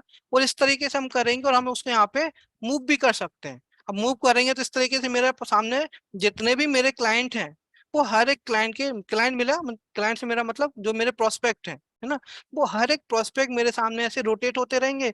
ये एकदम से मुझे याद आएगा, अरे हाँ यार, इससे तो बात करना रह गया था। अब जैसे मैंने राम कुमार तिवारी का एक फॉलोअप किया था, ये देखिए पूरा फॉलोअप का डेटा, फैक्ट फाइंडिंग किया था, फैक्ट फाइंडिंग का पूरा डेटा आ गया। लेकिन इसके बाद यदि आप देखोगे तो यहाँ पे वो डेटा नहीं दिख रहा आपको, यहाँ पे खाली खाली दिख रहा है। तो यहाँ पे ये हो गया कि जिसका डेटा मेरे पास आया मैंने डेटा लेके रखा, जिसका नहीं आया उसका छोड़ दिया। अब मुझे राहुल का ही करना है तो मैं यहाँ पे जाकर के अपडेट के ऊपर क्लिक करूंगा। अपडेट में हम लोग जाएंगे तो फैक्ट फाइंडिंग की डायरेक्ट विंडो आ जाती है, आप ऊपर देखेंगे तो ये फैक्ट फाइंडिंग लिखा है। यहाँ पे राहुल नाम सिलेक्ट हो गया, डेट ऑफ बर्थ एक्चुअल है वो हमने यहाँ पे डाली हुई थी, मोबाइल नंबर आ गया। अब हम क्या करेंगे कि राहुल से और जब मिलेंगे तो उसके बारे में और जानकारी लेंगे, है ना। तो ये पर्सनल इंफॉर्मेशन हो गई। जेंडर हमने ले लिया मेल। ऑक्यूपेशन, उसकी फैमिली में कितने लोग हैं, 4 लोग हैं सपोज। उसका ऑक्यूपेशन क्या है, बिजनेस है, एम्प्लॉय है, एम्प्लॉयर है, प्रोफेशनल है, बिजनेस मैन है सपोज। उसका एनुअल इनकम कितना है, तो अभी हमने फाइनेंशियल फैक्ट फाइंडिंग किया। जब मैं राहुल से मिलूंगा, जब उससे मेरी बातें होंगी, उससे जो मैंने डेटा लिया, वो डेटा मैंने यहाँ पे डालना शुरू कर दिया, राइट। वो डेटा डालने के बाद यहाँ पे बहुत सारा डेटा है, आप उसको देख सकते हैं। और यदि आपके मोबाइल एप्लीकेशन में भी रहेगा। तो ये पूरा डेटा डालने के बाद हमने यहाँ पे उसकी फैमिली के बारे में भी जानकारी ली, उसकी फैमिली में कौन कौन है, फ्यूचर को लेकर के क्या उनके ड्रीम है ना, ये सारी जानकारी ली। उन्होंने उस राहुल ने कोई प्रोविजन किया है क्या रिटायरमेंट के लिए, अपना रिटायरमेंट प्रोविजन है, या चाइल्ड एजुकेशन के लिए किया है, या डॉटर मैरिज के लिए किया है, या उसने जो लोन वगैरह लिया उसके लिए कोई बैकअप प्लान है क्या। फिर ये हमारा एनालिसिस हो गया कि उसके पास पैसा है कि नहीं, अथॉरिटी है कि नहीं, राइट। उसके बाद ये पूरी अदर इन्फॉर्मेशन हमारी आ गई, रिलीजन वगैरह, ताकि हम उसको गेटिंग वगैरह देख पाए। आप उससे कहाँ मिले थे, तो meet at on school function, वो आ गया। नेक्स्ट फॉलोअप कब करना, वो डेट आपको यहाँ पर आ गई है ना। ये करने के बाद जैसा हम यहाँ पे सेव करेंगे तो पूरा डेटा मेरा सेव हो जाएगा, और यही यही डेटा को मैं सेव एंड प्रिंट करूंगा, तो मेरा डेटा ये सेव भी हो जाएगा और एक प्रॉपर फॉर्मेट में प्रिंट हो जाएगा। जस्ट मैं यहाँ पे दिखाऊंगा आपको। जैसे राम कुमार तिवारी का मैंने एक डेटा, डमी डेटा डाल के रखा हुआ था यहाँ पे, राइट। ये डेटा डालने के बाद जब आप यहाँ पे जाते हो, उनका पूरा डेटा डाला हुआ है, उनकी फैमिली के बारे में भी डाला हुआ था। जैसे आप सेव एंड प्रिंट करेंगे तो इस तरीके से आपको एक प्रॉपर तरीके से आपको डेटा आएगा, राइट। तो ये आपको एक प्रॉपर ये फैक्ट फाइंडिंग का पेज आएगा। फैक्ट फाइंडिंग के बाद आपने जो फैक्ट फाइंडिंग की है यहाँ पर, राइट, ये फैक्ट फाइंडिंग का पूरा आपको यहाँ पे आएगा, उसका पर्सनल इन्फॉर्मेशन आ जाएगा। एक प्रॉपर एक डिसेंट रिपोर्ट तरीके की बन जाती है।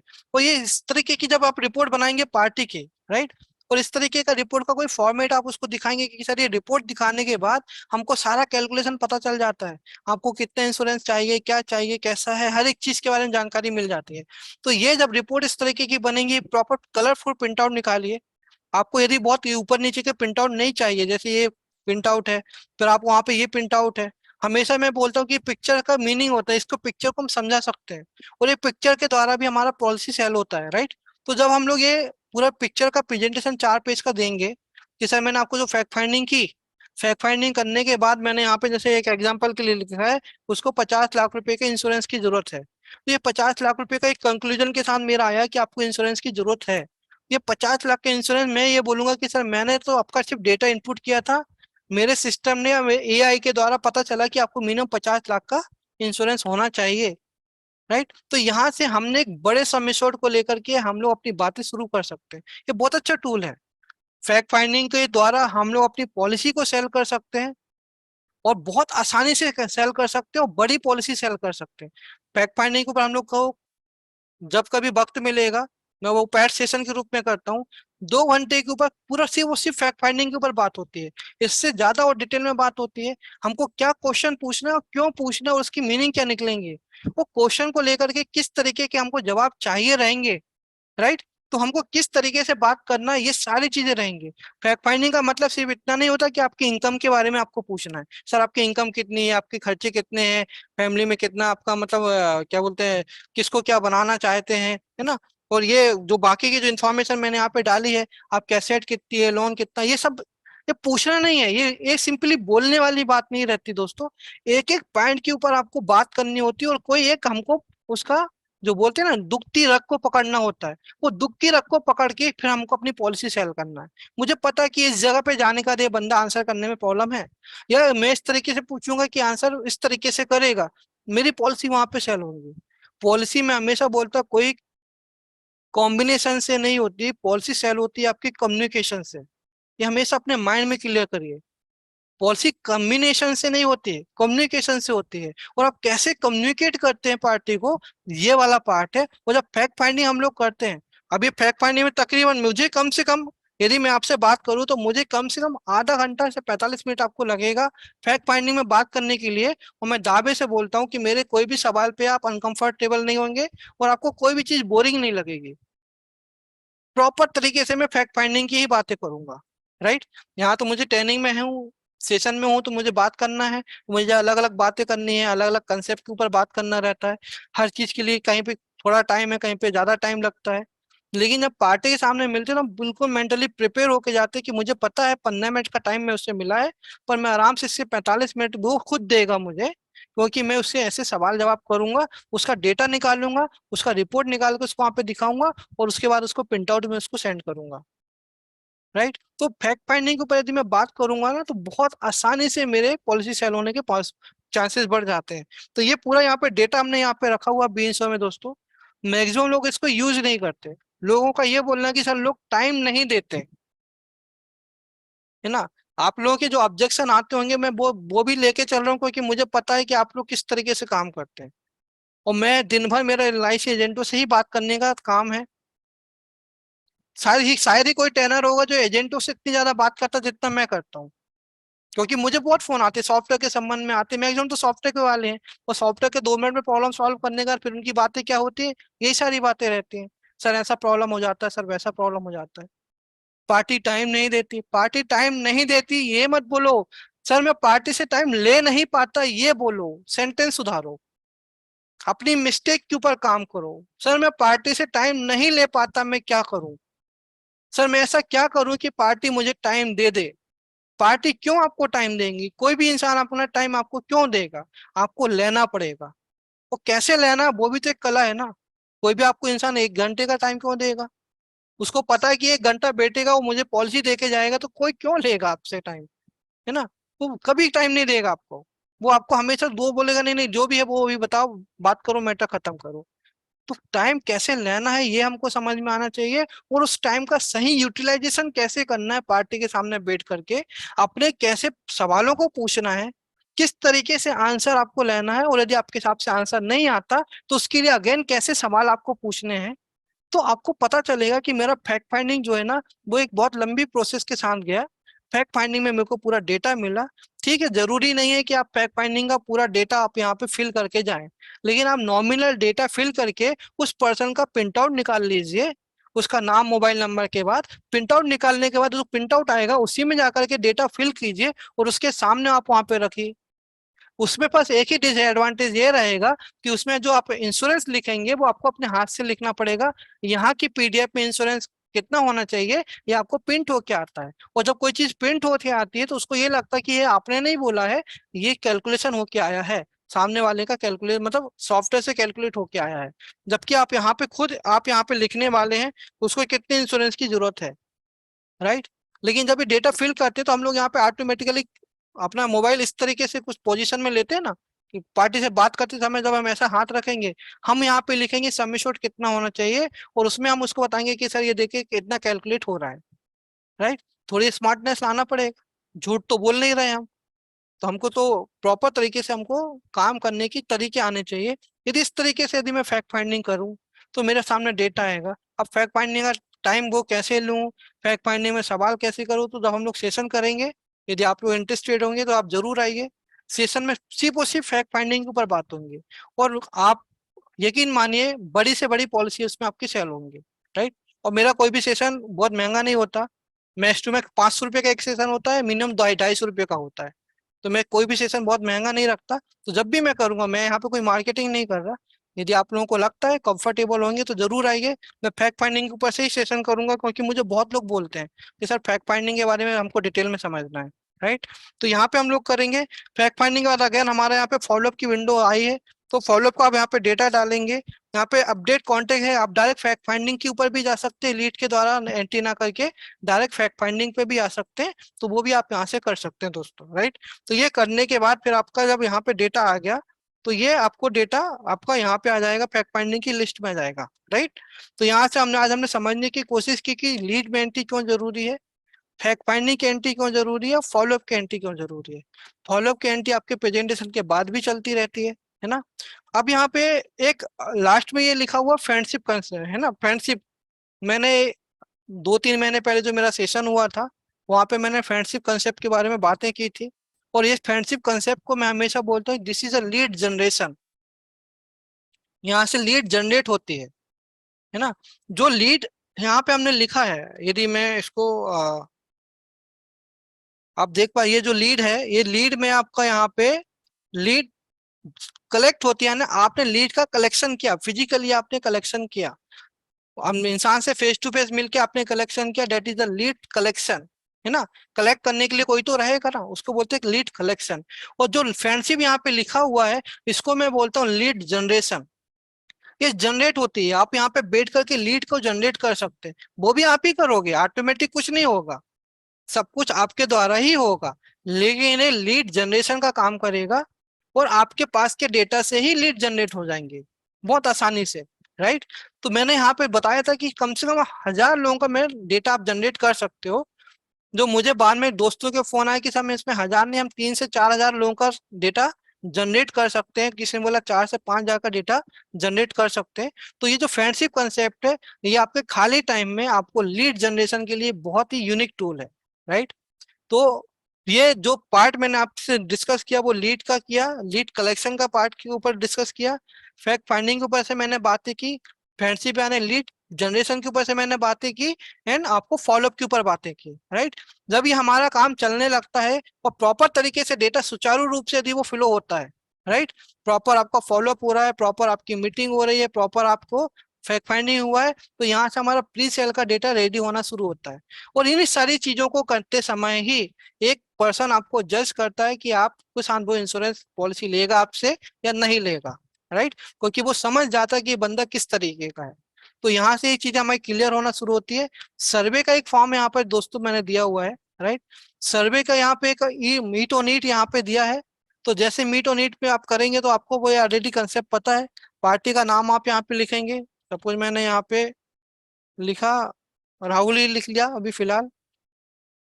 एज आ गया उसका 35 साल, रिटायरमेंट कब होगा। तो ये भी एक्चुअली सर्वे जो होता है ना, अभी मैं आपको बता रहा हूँ, ये हमको पूछना होता है ना, कि आपका एज कितना है सर, आपका रिटायरमेंट का एज क्या होगा। रिटायरमेंट नहीं बताएगा तो बाय डिफॉल्ट 60 आएगा।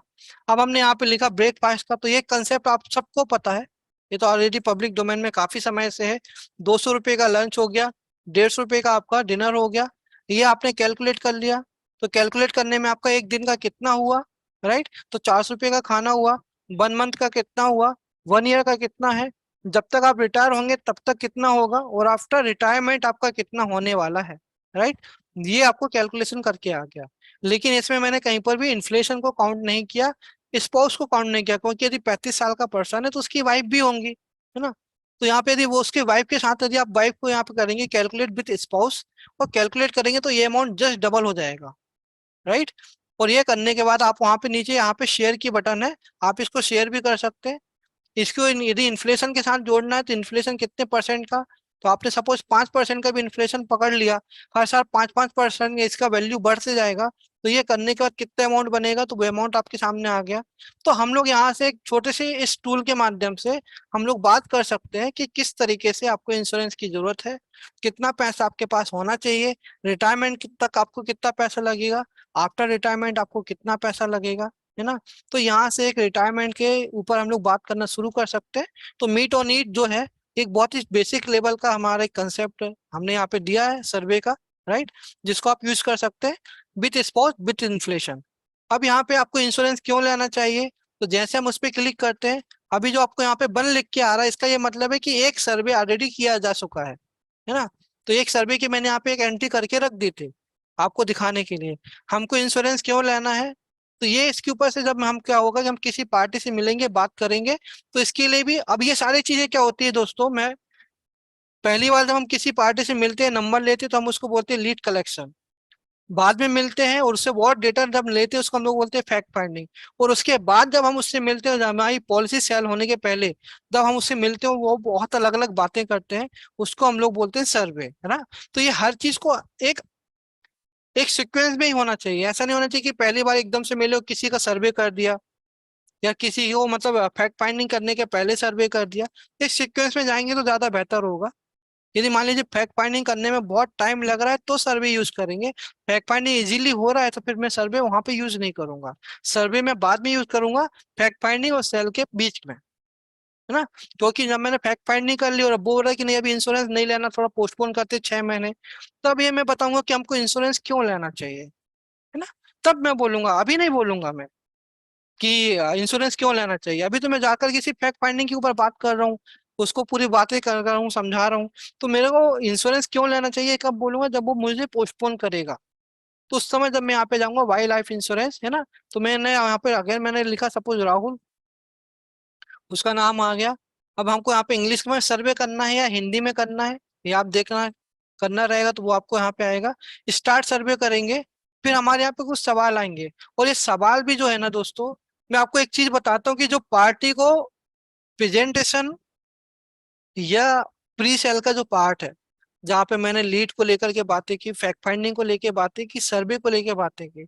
जब भी आप किसी पार्टी से बात करते हैं ना, एक एक पॉइंट के ऊपर आपकी एक एनर्जी लगनी चाहिए। आपका चेहरे का हर सवाल के साथ एक्सप्रेशन चेंज होना चाहिए। राइट। तो जब उस तरीके से बात करोगे ना, तो तभी सामने वाले को मजा आएगा। अब सपोज करो मैं यहाँ पे बोलूं कि आप अपने परिवार को सबसे ज्यादा प्यार करते हैं, हाँ ना हाँ, ठीक है।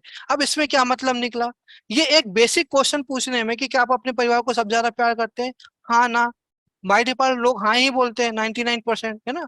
तो उसको कैसे एनर्जी से आप भर दें, कैसे उसके मन में एक एक्साइटमेंट आएगा कि हाँ ये क्या कुछ तो बोल रहा है। जब वो उस तरीके से अब मैं बात करूंगा, तब जाकर के आपका उसका सवाल की वैल्यू बनेगी और उसका हाँ और ना की वैल्यू बनेगी।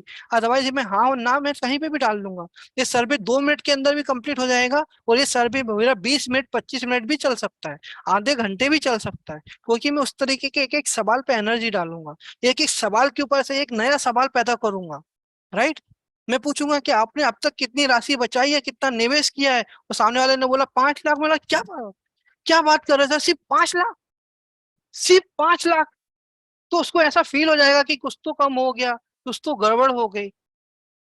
मुझे तो लगा था सर कम से कम 25-30 लाख का मिनिमम आपका इन्वेस्टमेंट होगा। हम सरप्राइज सर। तो इस तरीके से जब आप बताएंगे, उसने 5 लाख बोला, मैंने 5 लाख डाला, मैं आगे बढ़ गया, ये यदि मैं करूंगा ना, तो सर्वे का कोई वैल्यू नहीं निकलेगा। सर्वे के एक एक सवाल के ऊपर मेरी एक एक एनर्जी आनी चाहिए, बात करने के तौर तरीके बदलने चाहिए। आपका क्लाइंट आपके सामने है, आपका प्रोस्पेक्ट आपके सामने है, आपको पता कि वो किस सराउंडिंग में सर्वे हो रहा है, उसके हिसाब से आप बेस्ट सर्वे के सवालों को बेस्ट तरीके से प्रेजेंट करिए। राइट। सिंपल एक लाइन में पढ़ के नहीं बताना कि आपके परिवार का मासिक खर्च कितना, उसने बोला 25,000 रुपये महीने का। सर 25,000 रुपये का आप कंफर्म है? जहां तक मेरा कैलकुलेशन है एज ए फाइनेंशियल एडवाइजर, और मैंने इतने लोगों को देखा है, इतने लोगों से बातें की है, 25,000 रुपये हमको लगता है लेकिन होता नहीं है सर। मैं आपको फैक्ट बताता हूँ, 25,000 से कहीं ज्यादा होता है। फिर सामने वाला बोलेगा नहीं कैसे होता 25, नहीं मेरा 25 ही होता है। फिर आप बताएंगे, फिर आप साबित करेंगे नहीं 25 नहीं सर 30-35 होता है। फिर दुनिया भर की बातें आपको इसमें जोड़ेंगे, फिर उसको भी लगेगा हाँ बात तो बराबर है। सर हम रहे ना रहे लेकिन ये तो लगा ही है ना, ये तो दुनियादारी है। और इस तरीके से जब हम बात करेंगे तो उसको लगने लगेगा कि खर्चा जो है ना, ये वाकई में बहुत ज्यादा है। हम इसको कैसे कम कर सकते हैं, हम इसके लिए कैसे प्रोविजन कर सकते हैं, वो उसके ऊपर हम जब बातें करेंगे तो बहुत सारी चीजें निकल के आ जाती हैं। सिर्फ एक सवाल पढ़ना और उसको एक आगे बढ़ जाना नहीं। आपको 2-4 सवाल का सर्वे करना हो, कितना है कितना नहीं है वो अलग बात है, इसलिए तो हमको रिजल्ट भी नहीं मिलते ना। हमारी एनर्जी ही नहीं आती तो रिजल्ट कहाँ से आएगा? अरे कुछ तो इनपुट डालेंगे तभी तो आउटपुट निकलेगा ना दोस्त। मेरा गला अभी सूख रहा है, मैं बात करते करते मेरे गले में थोड़ा प्रॉब्लम हो रहा, पर मैं एनर्जी तो कम नहीं कर रहा ना आपके साथ, मैं तो पूरी एनर्जी से बात कर रहा हूँ। राइट। तो जब तक मैं एनर्जी नहीं डालूंगा तो आप क्यों उसके ऊपर इंटरेस्ट हो? तो यहां से मैं यदि 8-10 सवाल भी पूछता हूँ, वो 8-10 सवाल आपको ये समझ के चलिए, अपने माइंड में बिठा ली कि 8-10 सवाल नहीं है, 8-10 अपॉर्चुनिटी रहेंगी आपको अपनी डील के पास जाने की, 8-10 अपॉर्चुनिटी रहेंगी आपको अपनी पॉलिसी सेल करने की। और ये सारे सवाल ऐसे बनेंगे और इस तरीके से आप प्रेजेंट करोगे। मैं यहाँ पे बोलता कोई कॉम्बिनेशन नहीं लगने वाला, कुछ भी कंसेप्ट नहीं लगने वाला, सिर्फ एक सर्वे रहेगा और सर्वे में आपकी सिर्फ लगने वाली है 100% एनर्जी। आप सर्वे में ऐसा मिल जाइए उसके साथ, और उसको ऐसा मिलाइए कि जैसे क्या बोलते हैं पानी में शक्कर, उस तरीके से मिल के जब बातें करोगे ना तब रिजल्ट मिलता है, तभी तो जाकर के सर्वर बनेगा। अभी आपको लगेगा कि नहीं अभी तो मैंने बोल दिया, सामने वाले ने सुन लिया, 2 मिनट में सर्वे मैं अगेन बोलता हूँ सामने वाला टाइम नहीं देता, हमको टाइम लेना पड़ता है। और यदि आपकी बातों में दम होता है तो सामने वाला जुड़ के भी रहता है, उसको कोई घाई नहीं है भागने की, क्योंकि उसको कुछ नई चीजें पता चल रही होती हैं, उसको कुछ लग रहा होता है कि मैं किसी एक अच्छे बंदे से मिल रहा हूँ। आपके साथ हुआ होगा ना लाइफ में, किसी इंसान से मिलते हो और आपको मिलने के बाद उससे मजा आता है, कैसा लगता है कि यार थोड़ी देर और बैठना। आपका कोई दोस्त आता है उन्हें बैठना यार थोड़ी देर और बैठ, एक बार चाय पिलाते हैं फिर उन्हें थोड़ी देर बाद ठंडा पी लेते हैं। अरे अभी तो चाय पिया, अभी 2 घंटे हो गए ना, चलो अभी ठंडा पी लेते हैं। हम कभी कभी दोस्तों को सिर्फ चाय पिलाने के लिए, ठंडा पिलाने के लिए इसलिए बिठाते हैं क्योंकि हमें मजा आता है उनसे साथ मिलने में। वो मजा इसलिए आता है क्योंकि वो अपने दिल से बात करते हैं, एनर्जी से बात करते हैं, एक अपनेपन से बात करते हैं। आपको जब उनसे बात करते हो तो आपको कुछ नया सीखने समझने को मिलता है। यदि एक इंसान आके आपको रोज मिले और रोज आके ये बोले अरे पॉलिटिक्स में तो ये चल रहा है, देश में बेरोजगारी बढ़ गई है, अभी महंगाई बढ़ गई है, पैसे कहाँ से कमाएं, और अभी भैया मर जाएंगे, कभी ये हो जाएगा, दुनिया भर की बातें करेगा, आपको कितना इंटरेस्ट आएगा उससे मिलने के लिए? तो यदि मैं मिलूंगा किसी पर्सन से और इंश्योरेंस इंश्योरेंस इंश्योरेंस के ऊपर ही बोलूंगा, तो वो बंदे को कितना इंटरेस्ट आएगा? कॉम्बिनेशन कॉम्बिनेशन करूंगा, कितना इंटरेस्ट आएगा? अगेन मेरा आज का गुरु मंत्र यही मान लेना दोस्त, गुरु पूर्णिमा है, कॉम्बिनेशन नहीं कम्युनिकेशन बिकता है आपका। जितना अच्छा कम्युनिकेट करोगे उतनी ही अच्छी सेल होंगी, और जितना कमजोर कम्युनिकेट करोगे उतनी कमजोर सेल होंगी। राइट? तो फैक्ट फाइंड सर्वे के ऊपर से मैं बात करी, ये बहुत सारे 8-10 क्वेश्चन है, आप करके देखना, और इनकी प्रैक्टिस आप करो, बिना प्रैक्टिस के मैदान में मत उतरो। मुझे बहुत सारे ऐसे दोस्त मिलते हैं जो मेरे को ये बोलते हैं कि सर हमको तो 20 साल का अनुभव है, हमको क्या बताएंगे। मैं उनको कुछ नहीं बोलता, कुछ नहीं बताएंगे। 20 साल के बाद भी यदि आप वहीं पे हो तो फिर आपको बताने की जरूरत भी नहीं है ना? तो आप ओल्ड इज गोल्ड है, बात बराबर है, लेकिन आप उसको समय के साथ चलो, आप उसको तौर तरीके बदलो। 20 साल पहले लोग 50,000 रुपए का इंश्योरेंस निकालते थे, आज 5 लाख का, 50 लाख का, 5 करोड़ का इंश्योरेंस निकालते हैं। गरीब से गरीब आदमी 5 लाख का इंश्योरेंस निकाल लेता है, गरीब से गरीब आदमी। और पहले अमीर लोग 50,000 का निकालते थे 20 साल पहले। डिफरेंस है कि नहीं? आपने 50,000 का इंश्योरेंस बेचने में मास्टरी लाई थी ना, 50 लाख के बेचने में तो नहीं लाई ना, 5 करोड़ के बेचने में नहीं लाई थी ना। समय के साथ बदलोगे, समय के साथ तरीके बदलोगे, लोगों की एक्सपेक्टेशन बदल गई है, लोगों के सोचने के तरीके बदल गए हैं, रहन सहन बदल गया, पैसा बदल गया, सब कुछ बदल गया, और हम उसी तरीके से रहेंगे तो नहीं चलेगा। तो सबसे पहले कम्युनिकेशन में काम करना है, ये हर एक चीज की प्रैक्टिस करेंगे तो आपके ऊपर धार आएंगी। यदि आप कम्युनिकेट प्रैक्टिस नहीं करेंगे तो आप लोग सही कम्युनिकेशन आप कर ही नहीं पाएंगे पार्टी से, और जो करेंगे ना वो आर्टिफिशियल लगेगा। मुझे नहीं लगता कि यहाँ पे जो 186 पार्टिसिपेंट यहाँ पर है, मुझे नहीं लगता कि मैं आर्टिफिशियल तरीके से आपसे बात कर रहा हूँ। और मेरा कोई कंसेप्ट कभी नहीं रहता किसी भी सेशन के पहले, मैं सेशन में आकर ही बातें करता हूँ। लेकिन मुझे खुशी है कि 186 लोग जो थे वो अभी भी हैं यहाँ पर, क्योंकि जो बात बोलता है वो दिल से बोल रहा हूँ, डायरेक्ट निकलता है। कोई मेरा बना बनाया कोई सिलेबस नहीं रखता मैं किसी भी सेशन के लिए। कल का भी सिलेबस नहीं है, कल मैं आपसे डायरेक्ट कम्युनिकेट करूंगा, सेल्स के ऊपर बात करूंगा। राइट? तो हमको हमारे हर एक चीज के ऊपर हमको मेहनत करनी चाहिए, क्योंकि क्योंकि इनके ऊपर मैंने बहुत मेहनत की है। एक एक सवालों को जब बनाया ना तो उसके पीछे बहुत सोचा है, बहुत वजह बनाई थी, ये क्यों पूछेंगे, इसके बाद ये आएगा, इसके बाद वो आएगा, इसकी वजह से मेरे पास ये सारे सवाल आए। आपको क्या लगेगा 8-10 सवाल के लिए मेरे को क्या सिर्फ 8-10 पॉइंट थे? नहीं, 100 सवाल आए होंगे, उन 100 सवाल में से 10 पॉइंट बनाए होंगे, 8 पॉइंट बनाए होंगे। है ना? तो ये पॉइंट जो है ना बड़े पावरफुल है, आप उसको यूज नहीं कर रहे हैं। बीन्स और सॉफ्टवेयर सिर्फ आपका पॉलिसी मेंटेन नहीं करवाने में आपका इंटरेस्टेड है, बीन्स और सॉफ्टवेयर आपको बिजनेस करवाने में इंटरेस्टेड है। बीन्स और सॉफ्टवेयर की एक एक चीज बिजनेस कराने के लिए है। मैं सर्विस के ऊपर बात ही नहीं करता, जो जैसा है वो ठीक है, जितना होगा उतना ठीक है। मैं सर्विस से भी बिजनेस लाने की बात करता हूँ, तो वहां पर भी मेरे कंसेप्ट अलग रहते हैं। क्या एग्जिस्टिंग पॉलिसी होल्डर से कैसे बिजनेस लाया जाए, अगेन मेरा बिजनेस लाने का कंसेप्ट है। सिर्फ आपका रिन्यूअल ड्यू करवा का प्रीमियम उठाना मेरा कंसेप्ट नहीं है। आपका लेट फी बचाने का और लेट फी के बाद के प्रीमियम को उठाने का, रिवाइवल कराने का, ये मेरा कभी इंटरेस्ट था भी नहीं, कभी नहीं था। मेरा इंटरेस्ट है बिजनेस लाने में, पैसा लाने में, आपका बिजनेस ग्रो करने में। राइट? और मैं उससे निकालने की कोशिश करता हूँ कि वो 5% से थोड़ा सा बाहर आओ। 5% के लिए एम्प्लॉय रखो 10,000 रुपए का, आपको 40% के ऊपर ही कॉन्सेंट्रेट करना है। और जब तक आप 5% में रहोगे आपका कभी भी प्रोग्रेस नहीं होगा। 40% के ऊपर सोचोगे तो प्रोग्रेस बहुत जल्दी होगा। ये मेरी दिल की बात है, आपके दिल तक पहुंची नहीं पहुंची मुझे नहीं पता, लेकिन जरूर सोचना। गुरु पूर्णिमा का शुभ मुहूर्त है, सोचना कि कहीं ना कहीं ये बात सही है। कॉम्बिनेशन नहीं कम्युनिकेशन पे जाइए, 5% पे नहीं 40% पे जाइए। प्री सेल को इग्नोर मत कीजिए।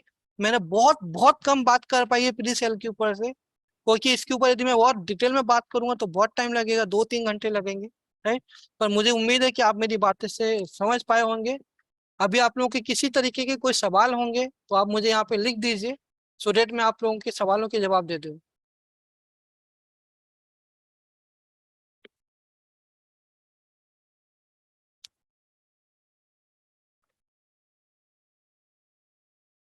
मीट ऑन ईट में दोस्त 35 साल यदि हमने बोला है कि करंट सपोज आज की एज आपकी 35 साल है और रिटायरमेंट 40 साल में होने वाला है, ठीक है। तो 35 साल से 60 साल का कैलकुलेशन लिया है। और अभी हमारी एक्सपेक्टेंसी जो लाइफ की है वो 74 75 के आसपास है।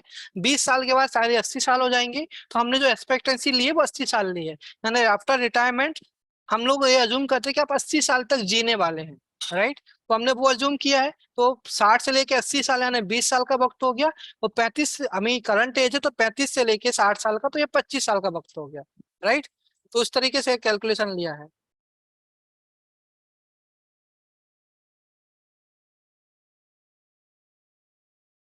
सर ये जो सर्वे मैं आपको बता रहा हूँ मनीष सर, ये कस्टमर के लिए ही सर्वे है। कस्टमर के साथ ही जो बात करने वाले हैं उसका ही सर्वे है, राइट। तो ये सर्वे आपको फिजिकली करना है, क्योंकि सर्वे किसी को भी आप ऑनलाइन भेज दीजिए, कोई सर्वे में इंटरेस्टेड नहीं होता, राइट। लैपटॉप में जो फैक्ट फाइंडिंग है वो इससे ज्यादा डिटेल का फैक्ट फाइंडिंग है। लैपटॉप का सॉफ्टवेयर का जो ये आएगा, आपको रिपोर्ट भी आती है और जो इनपुट आती है वो बहुत ज्यादा डिटेल में आती है, राइट। तो लैपटॉप का सॉफ्ट मोबाइल चूंकि छोटा होता है तो हमने उसके हिसाब से कम इंफॉर्मेशन रखी है फैक्ट फाइंडिंग की, लेकिन लैपटॉप का बहुत बड़ा सॉफ्टवेयर है और उसमें बहुत सारे फैक्ट फाइंडिंग का पार्ट है। यदि मैं आज अभी हमारा टाइम हो रहा है, कल मैं लैपटॉप का सॉफ्टवेयर का फैक्ट फाइंडिंग का 10 मिनट में बता दूंगा आप लोगों को। उसमें बहुत डिटेल में इंफॉर्मेशन है। तो यदि आप लैपटॉप का सॉफ्टवेयर यूज करते हैं तो उसमें जरूर आप फैक्ट फाइंडिंग कीजिए। और फैक्ट फाइंडिंग के लिए मैं आपको एक रिक्वेस्ट ये करूंगा कि हमेशा अपना डेटा का बैकअप रेगुलर बेसिस पे अपने ईमेल पर लेते चलिए। नित्य ठाकुर सर, ये अभी पार्टी बोलता है कि इंश्योरेंस में रिटर्न कम है, अभी हम लोग रिटर्न की बात ही नहीं कर रहे हैं। मैं अगेन आपको मैंने बोला ना, हम लोग बॉटम को नहीं पकड़ रहे हैं। हम ये बोलते हैं कि हमारे पेड़ में फल कम आते हैं, हम ये देखते हैं कि हमारी जड़ कितनी कमजोर है ना। आप पहले वो देखिए, तो उसके ऊपर से काम कीजिए। रिटर्न देखिए, रिटर्न्स के ऊपर से इंश्योरेंस नहीं बिकता। इंश्योरेंस बेचने के लिए इस फील्ड में यदि हम लोग आए हैं तो हमें बहुत अलग तरीके से काम करना पड़ेगा, तो हम इस फील्ड में सक्सेसफुल हो पाएंगे। म्यूचुअल फंड में किसने बोला कि रिटर्न आते हैं? शेयर मार्केट में किसने बोला रिटर्न आते हैं? वहां पर भी कुछ ऐसे फंड में मान लो, हालांकि मैं म्यूचुअल फंड की कभी बुराई नहीं करता, मेरा भी बहुत अच्छा पोर्टफोलियो है। उसमें भी यदि आपने गलत फंड में पैसा डाला तो हो सकता है आपको पैसे माइनस हो जाए, आपका पैसा खत्म हो जाए। हाँ, शेयर मार्केट में गलत शेयर खरीद लिया तो पैसा वहां पे भी गलत हो जाए, सही शेयर खरीदा तो पैसा वहां पे बराबर अच्छा हो जाए। तो अलग अलग है, तो डिसीजन के ऊपर है। जरूरी नहीं कि शेयर मार्केट में हर जगह पैसा आता है, म्यूचुअल फंड में आता है। तो एलआईसी में भी बहुत अच्छे पैसे आते हैं, बहुत अच्छे से चीजें होती हैं। हमको समझना पड़ेगा और पार्टी को कैसे समझाना वो भी देखना पड़ेगा।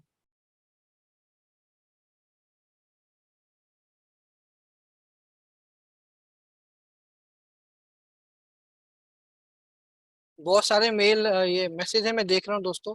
सॉफ्टवेयर टैबलेट में जो मोबाइल का एप्लीकेशन दोस्तों यही हमारा इसमें चलता है, टैबलेट में भी करता है। अदर सॉफ्टवेयर से डेटा है तो अदर सॉफ्टवेयर से दो सॉफ्टवेयर का डेटा हम लोग इंपोर्ट करके देते हैं, वहां का डेटा इंपोर्ट हो जाएगा सर आपका।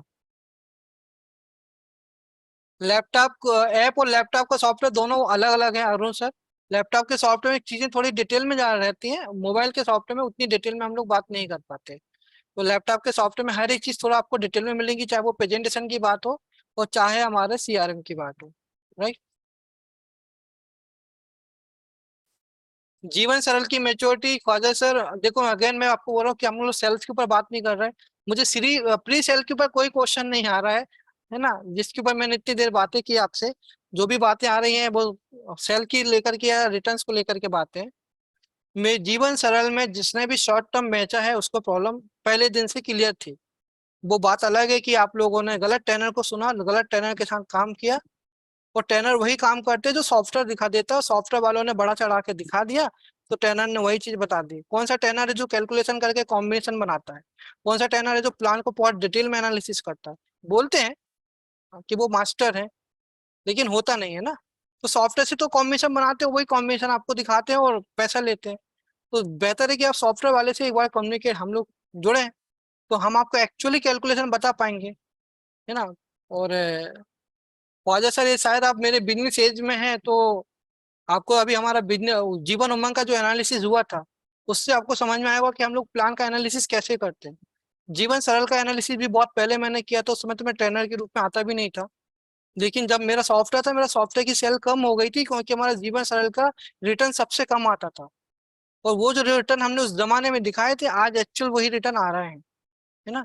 तो मैं हमेशा LIC को फॉलो करता हूँ, LIC के सर्कुलर को फॉलो करता हूँ। LIC क्या बोलती है उसके हिसाब से काम करो। LIC का जो प्रेजेंटेशन था जीवन सरल का, उसमें पहले दिन से क्लियर था कि शॉर्ट टर्म में रिटर्न्स नहीं है, लॉन्ग टर्म पे रिटर्न है। जिन्होंने शॉर्ट टर्म पे बेचा वो फंस रहे हैं, जो लॉन्ग टर्म पे 25 साल 30 साल 35 साल आराम से है, उसमें कोई प्रॉब्लम नहीं। डेटा मेल पर कैसे ट्रांसफर करते हैं वो मैं आपको बता देता हूँ।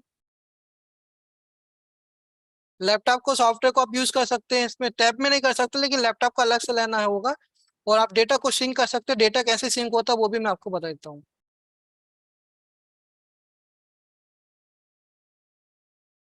सर यदि सर्वे का मिस हो गया तो अब मैं यूट्यूब में डालने वाला हूँ, राइट। तो सर्वे का जो है आप वो यूट्यूब में एक बार देख लीजिए। बलीराम जी आपका डेटा इंपोर्ट हो जाएगा, डेटा कॉम का है तो वो डेटा इंपोर्ट हो जाएगा।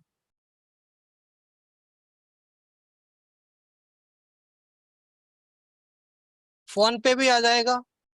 सॉफ्टवेयर का चार्जेस जो है वो 2,000। मोबाइल एप्लीकेशन अभी हमारा 1750 में है, अभी ऑफर में। और लैपटॉप का सॉफ्टवेयर वो ऑफर में आपको 2,000 रुपये का, राइट।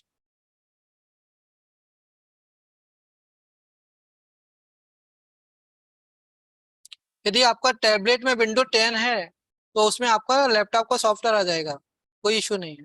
और ये टैब नहीं है, यदि एंड्रॉइड एप्लीकेशन है तो उसमें आपका मोबाइल एप्लीकेशन आएगा। आईफोन में नहीं है बीरेन सर, ये एंड्रॉइड में ही चलता है, एंड्रॉइड एप्लीकेशन है।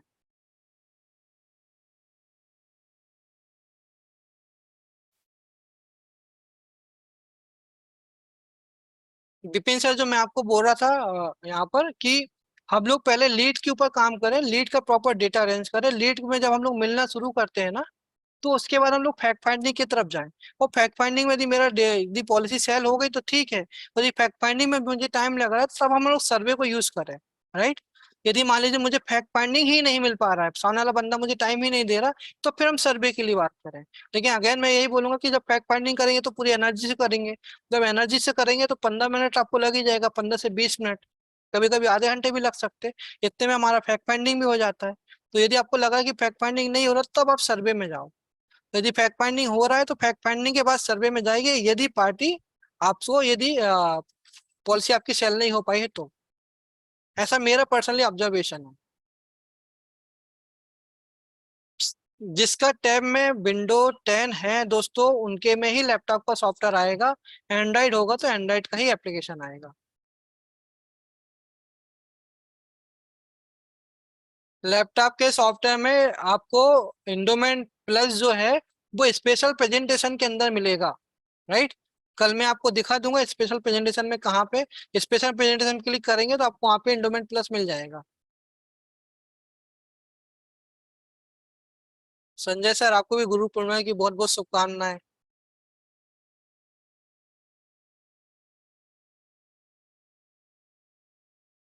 लैपटॉप टैबलेट में बिमल सर आपको ये मोबाइल एप्लीकेशन जो हमारा है ये आ जाएगा आपको। जिन दोस्तों ने लेट ज्वाइन किया है वो दोस्त यूट्यूब पर देख सकते हैं। यदि आपने यूट्यूब का मेरा चैनल सब्सक्राइब नहीं किया तो उसको कर लीजिए।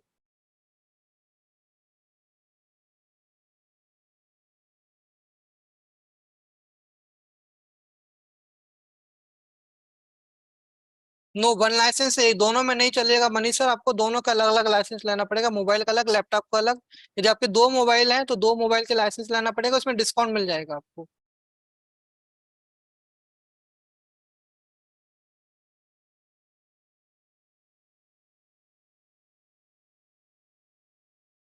मोबाइल रिन्यूअल चार्ज 1,200 रुपये है।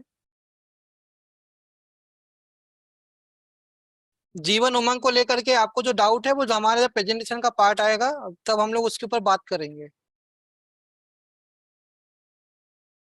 एप्पल में नहीं चलेगा, आईपैड में नहीं चलेगा, आपको ये चलेगा सिर्फ एंड्रॉइड एप्लीकेशन में सर।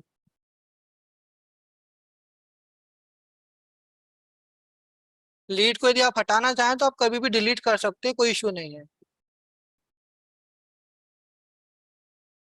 यूट्यूब की लिंक आप लोगों को दोस्तों मैं लिंक शेयर कर देता हूँ। यदि आपने चैनल भी सब्सक्राइब नहीं किया है तो आप चैनल भी सब्सक्राइब कर लीजिए, क्योंकि उस पे ही आपको सारे वीडियो मिलते रहते हैं हमारे।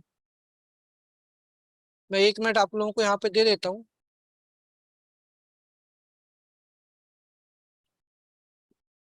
या आप यूट्यूब पे जाकर के बीन्स और सॉफ्टवेयर लिखेंगे तो आपको वहां पर आ जाएगा। बीन्स और संदीप जैन लिख दीजिए तो भी आ जाएगा।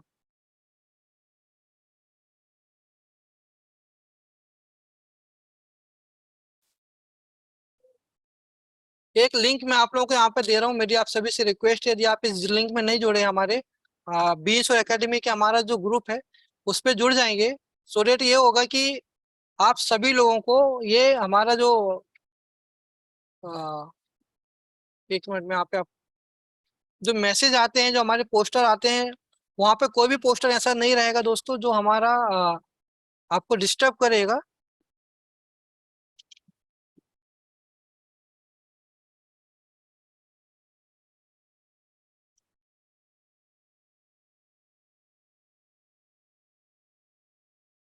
मैंने यहाँ पर एक लिंक शेयर की है, आप सभी को दिख गई होगी वो लिंक। उस लिंक में जाने के बाद आप यहाँ पर क्लिक करके हमारे जो ग्रुप है उसमें जुड़ जाइए, सो डेट आपको वहाँ पर डिटेल में पूरा मिलता रहेगा। और वहाँ पर मैं आप लोगों को बाकी की इन्फॉर्मेशन जो है वो भी आपके साथ शेयर कर दूंगा।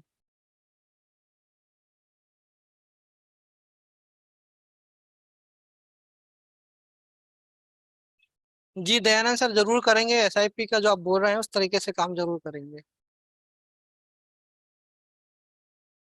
तो दोस्तों मुझे उम्मीद है कि आज आप सभी लोगों को मेरी बातें क्लियर हुई होंगी जो मैं आप लोगों से करना चाह रहा था। एंड कल हम लोग रात को 8 बजे वापस मिलेंगे। और कल हम लोग इस पार्ट का थोड़ा सा पार्ट आगे बढ़ाएंगे, प्री सेल का। साथ ही साथ हम लोग सेल्स के ऊपर भी बातें करेंगे कि सेल्स में हम लोग को जो आपको जीवन उमंग को लेके आपको थोड़ा सा प्रॉब्लम आ रहा है, तो मैं प्रेजेंटेशन दिखा दूंगा जीवन उमंग का। वो प्रेजेंटेशन आप देख लीजिए।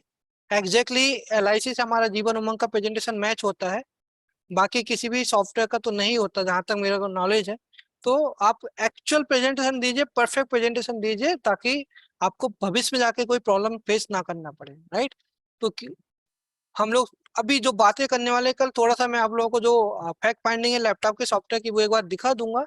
एंड उसके बाद फिर मैं आपको प्रेजेंटेशन के ऊपर बातें करूंगा। और प्रेजेंटेशन में हम लोग जब जाएंगे तो कल मैं पूरा प्रेजेंटेशन के ऊपर ही बातें करूंगा, और सारी बातें हमारे 20 सॉफ्टवेयर से रहेंगी, राइट। शुरू में हम बताएंगे कि प्रेजेंटेशन हमको कैसे करना चाहिए, क्या तैयारी करना चाहिए प्रेजेंटेशन के लिए, और प्रेजेंटेशन देते समय हमें किन चीजों का ध्यान रखना चाहिए, राइट। क्योंकि मैं खुद सॉफ्टवेयर वाला बंदा हूँ, मैं हमेशा ये बोलता हूँ कि प्रेजेंटेशन एकदम से नहीं देना। प्रेजेंटेशन देने के पहले एक कैसे ऑरा क्रिएट करना है ना। प्रेजेंटेशन देते समय मेरे को किन बातों को बोलनी है, किन बातों को नहीं बोलनी है, किस सीक्वेंस में बोलनी है, ये सारी बातें बहुत मैटर करती है, राइट। क्योंकि ये सारे पेड कंटेंट है मेरे, फिर भी मैं आप लोगों को फ्री में देता हूँ। तो मेरी आप सभी से रिक्वेस्ट है कि आप यूट्यूब के चैनल को सब्सक्राइब करो। यूट्यूब से मुझे कोई कमाई नहीं होती, है ना। तो ऐसा मत समझना कि यूट्यूब से बहुत कमाई है, पर यह है कि आपसे यहाँ कम्युनिकेशन हो जाता है मेरा, पहली बात। दूसरा ये है कि आप वो ग्रुप को ज्वाइन कर लीजिए, तो हमारा जो आपको लिंक भेजने का वो समय वो थोड़ा बच जाता है। आपको लिंक मिलेंगे तो आप लोग ज्वाइन हो जाएंगे। तो आप उसके लिए वो दो चीजें मेरी आपसे रिक्वेस्ट है, आप वो जरूर करिए, ठीक है।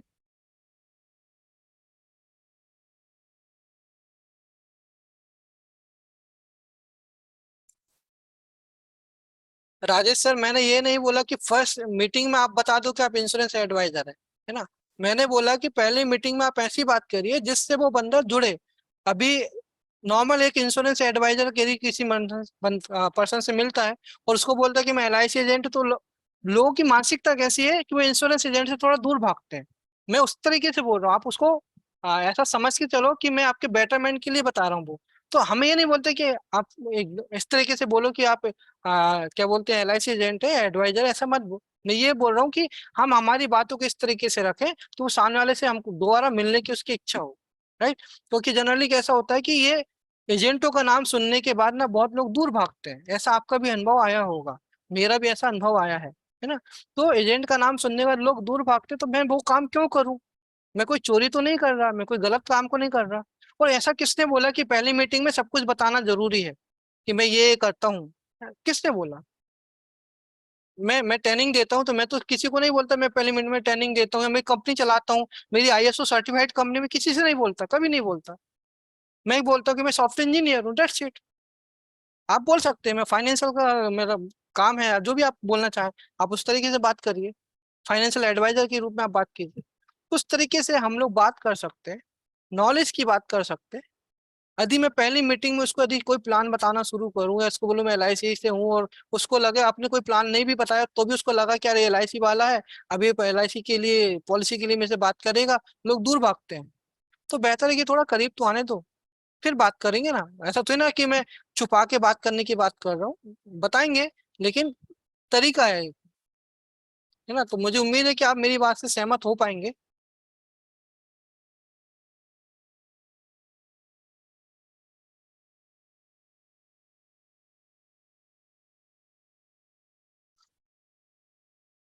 राजेश सर, जीवन उमंग पर फोकस, फोकस तो मैं बहुत सारी चीजों पे करने की कोशिश कर रहा हूँ, आप लोगों का ही फोकस कभी कभी डाइवर्ट हो जाता है। मैं सब पे करूंगा। 4 दिन का मेरा सेशन है, मैं 4 दिन का सेशन आप लोगों के साथ करूंगा, और जितना मैं आप लोगों को बता पाऊंगा समझा पाऊंगा डेफिनेटली करेंगे। तो मिलते हैं दोस्तों हम लोग कल रात को 8 बजे। उम्मीद है कि आप लोगों ने ग्रुप को ज्वाइन किया होगा जहाँ से आपको लिंक मिल जाएंगी, राइट। तो उसके द्वारा ही हम लोग कम्युनिकेट करेंगे, और कल हम लोग इसी को आगे बढ़ाएंगे, थोड़ा प्रेजेंटेशन के ऊपर बात करेंगे। तब तक अपना ध्यान रखें। जय हिंद, जय भारत।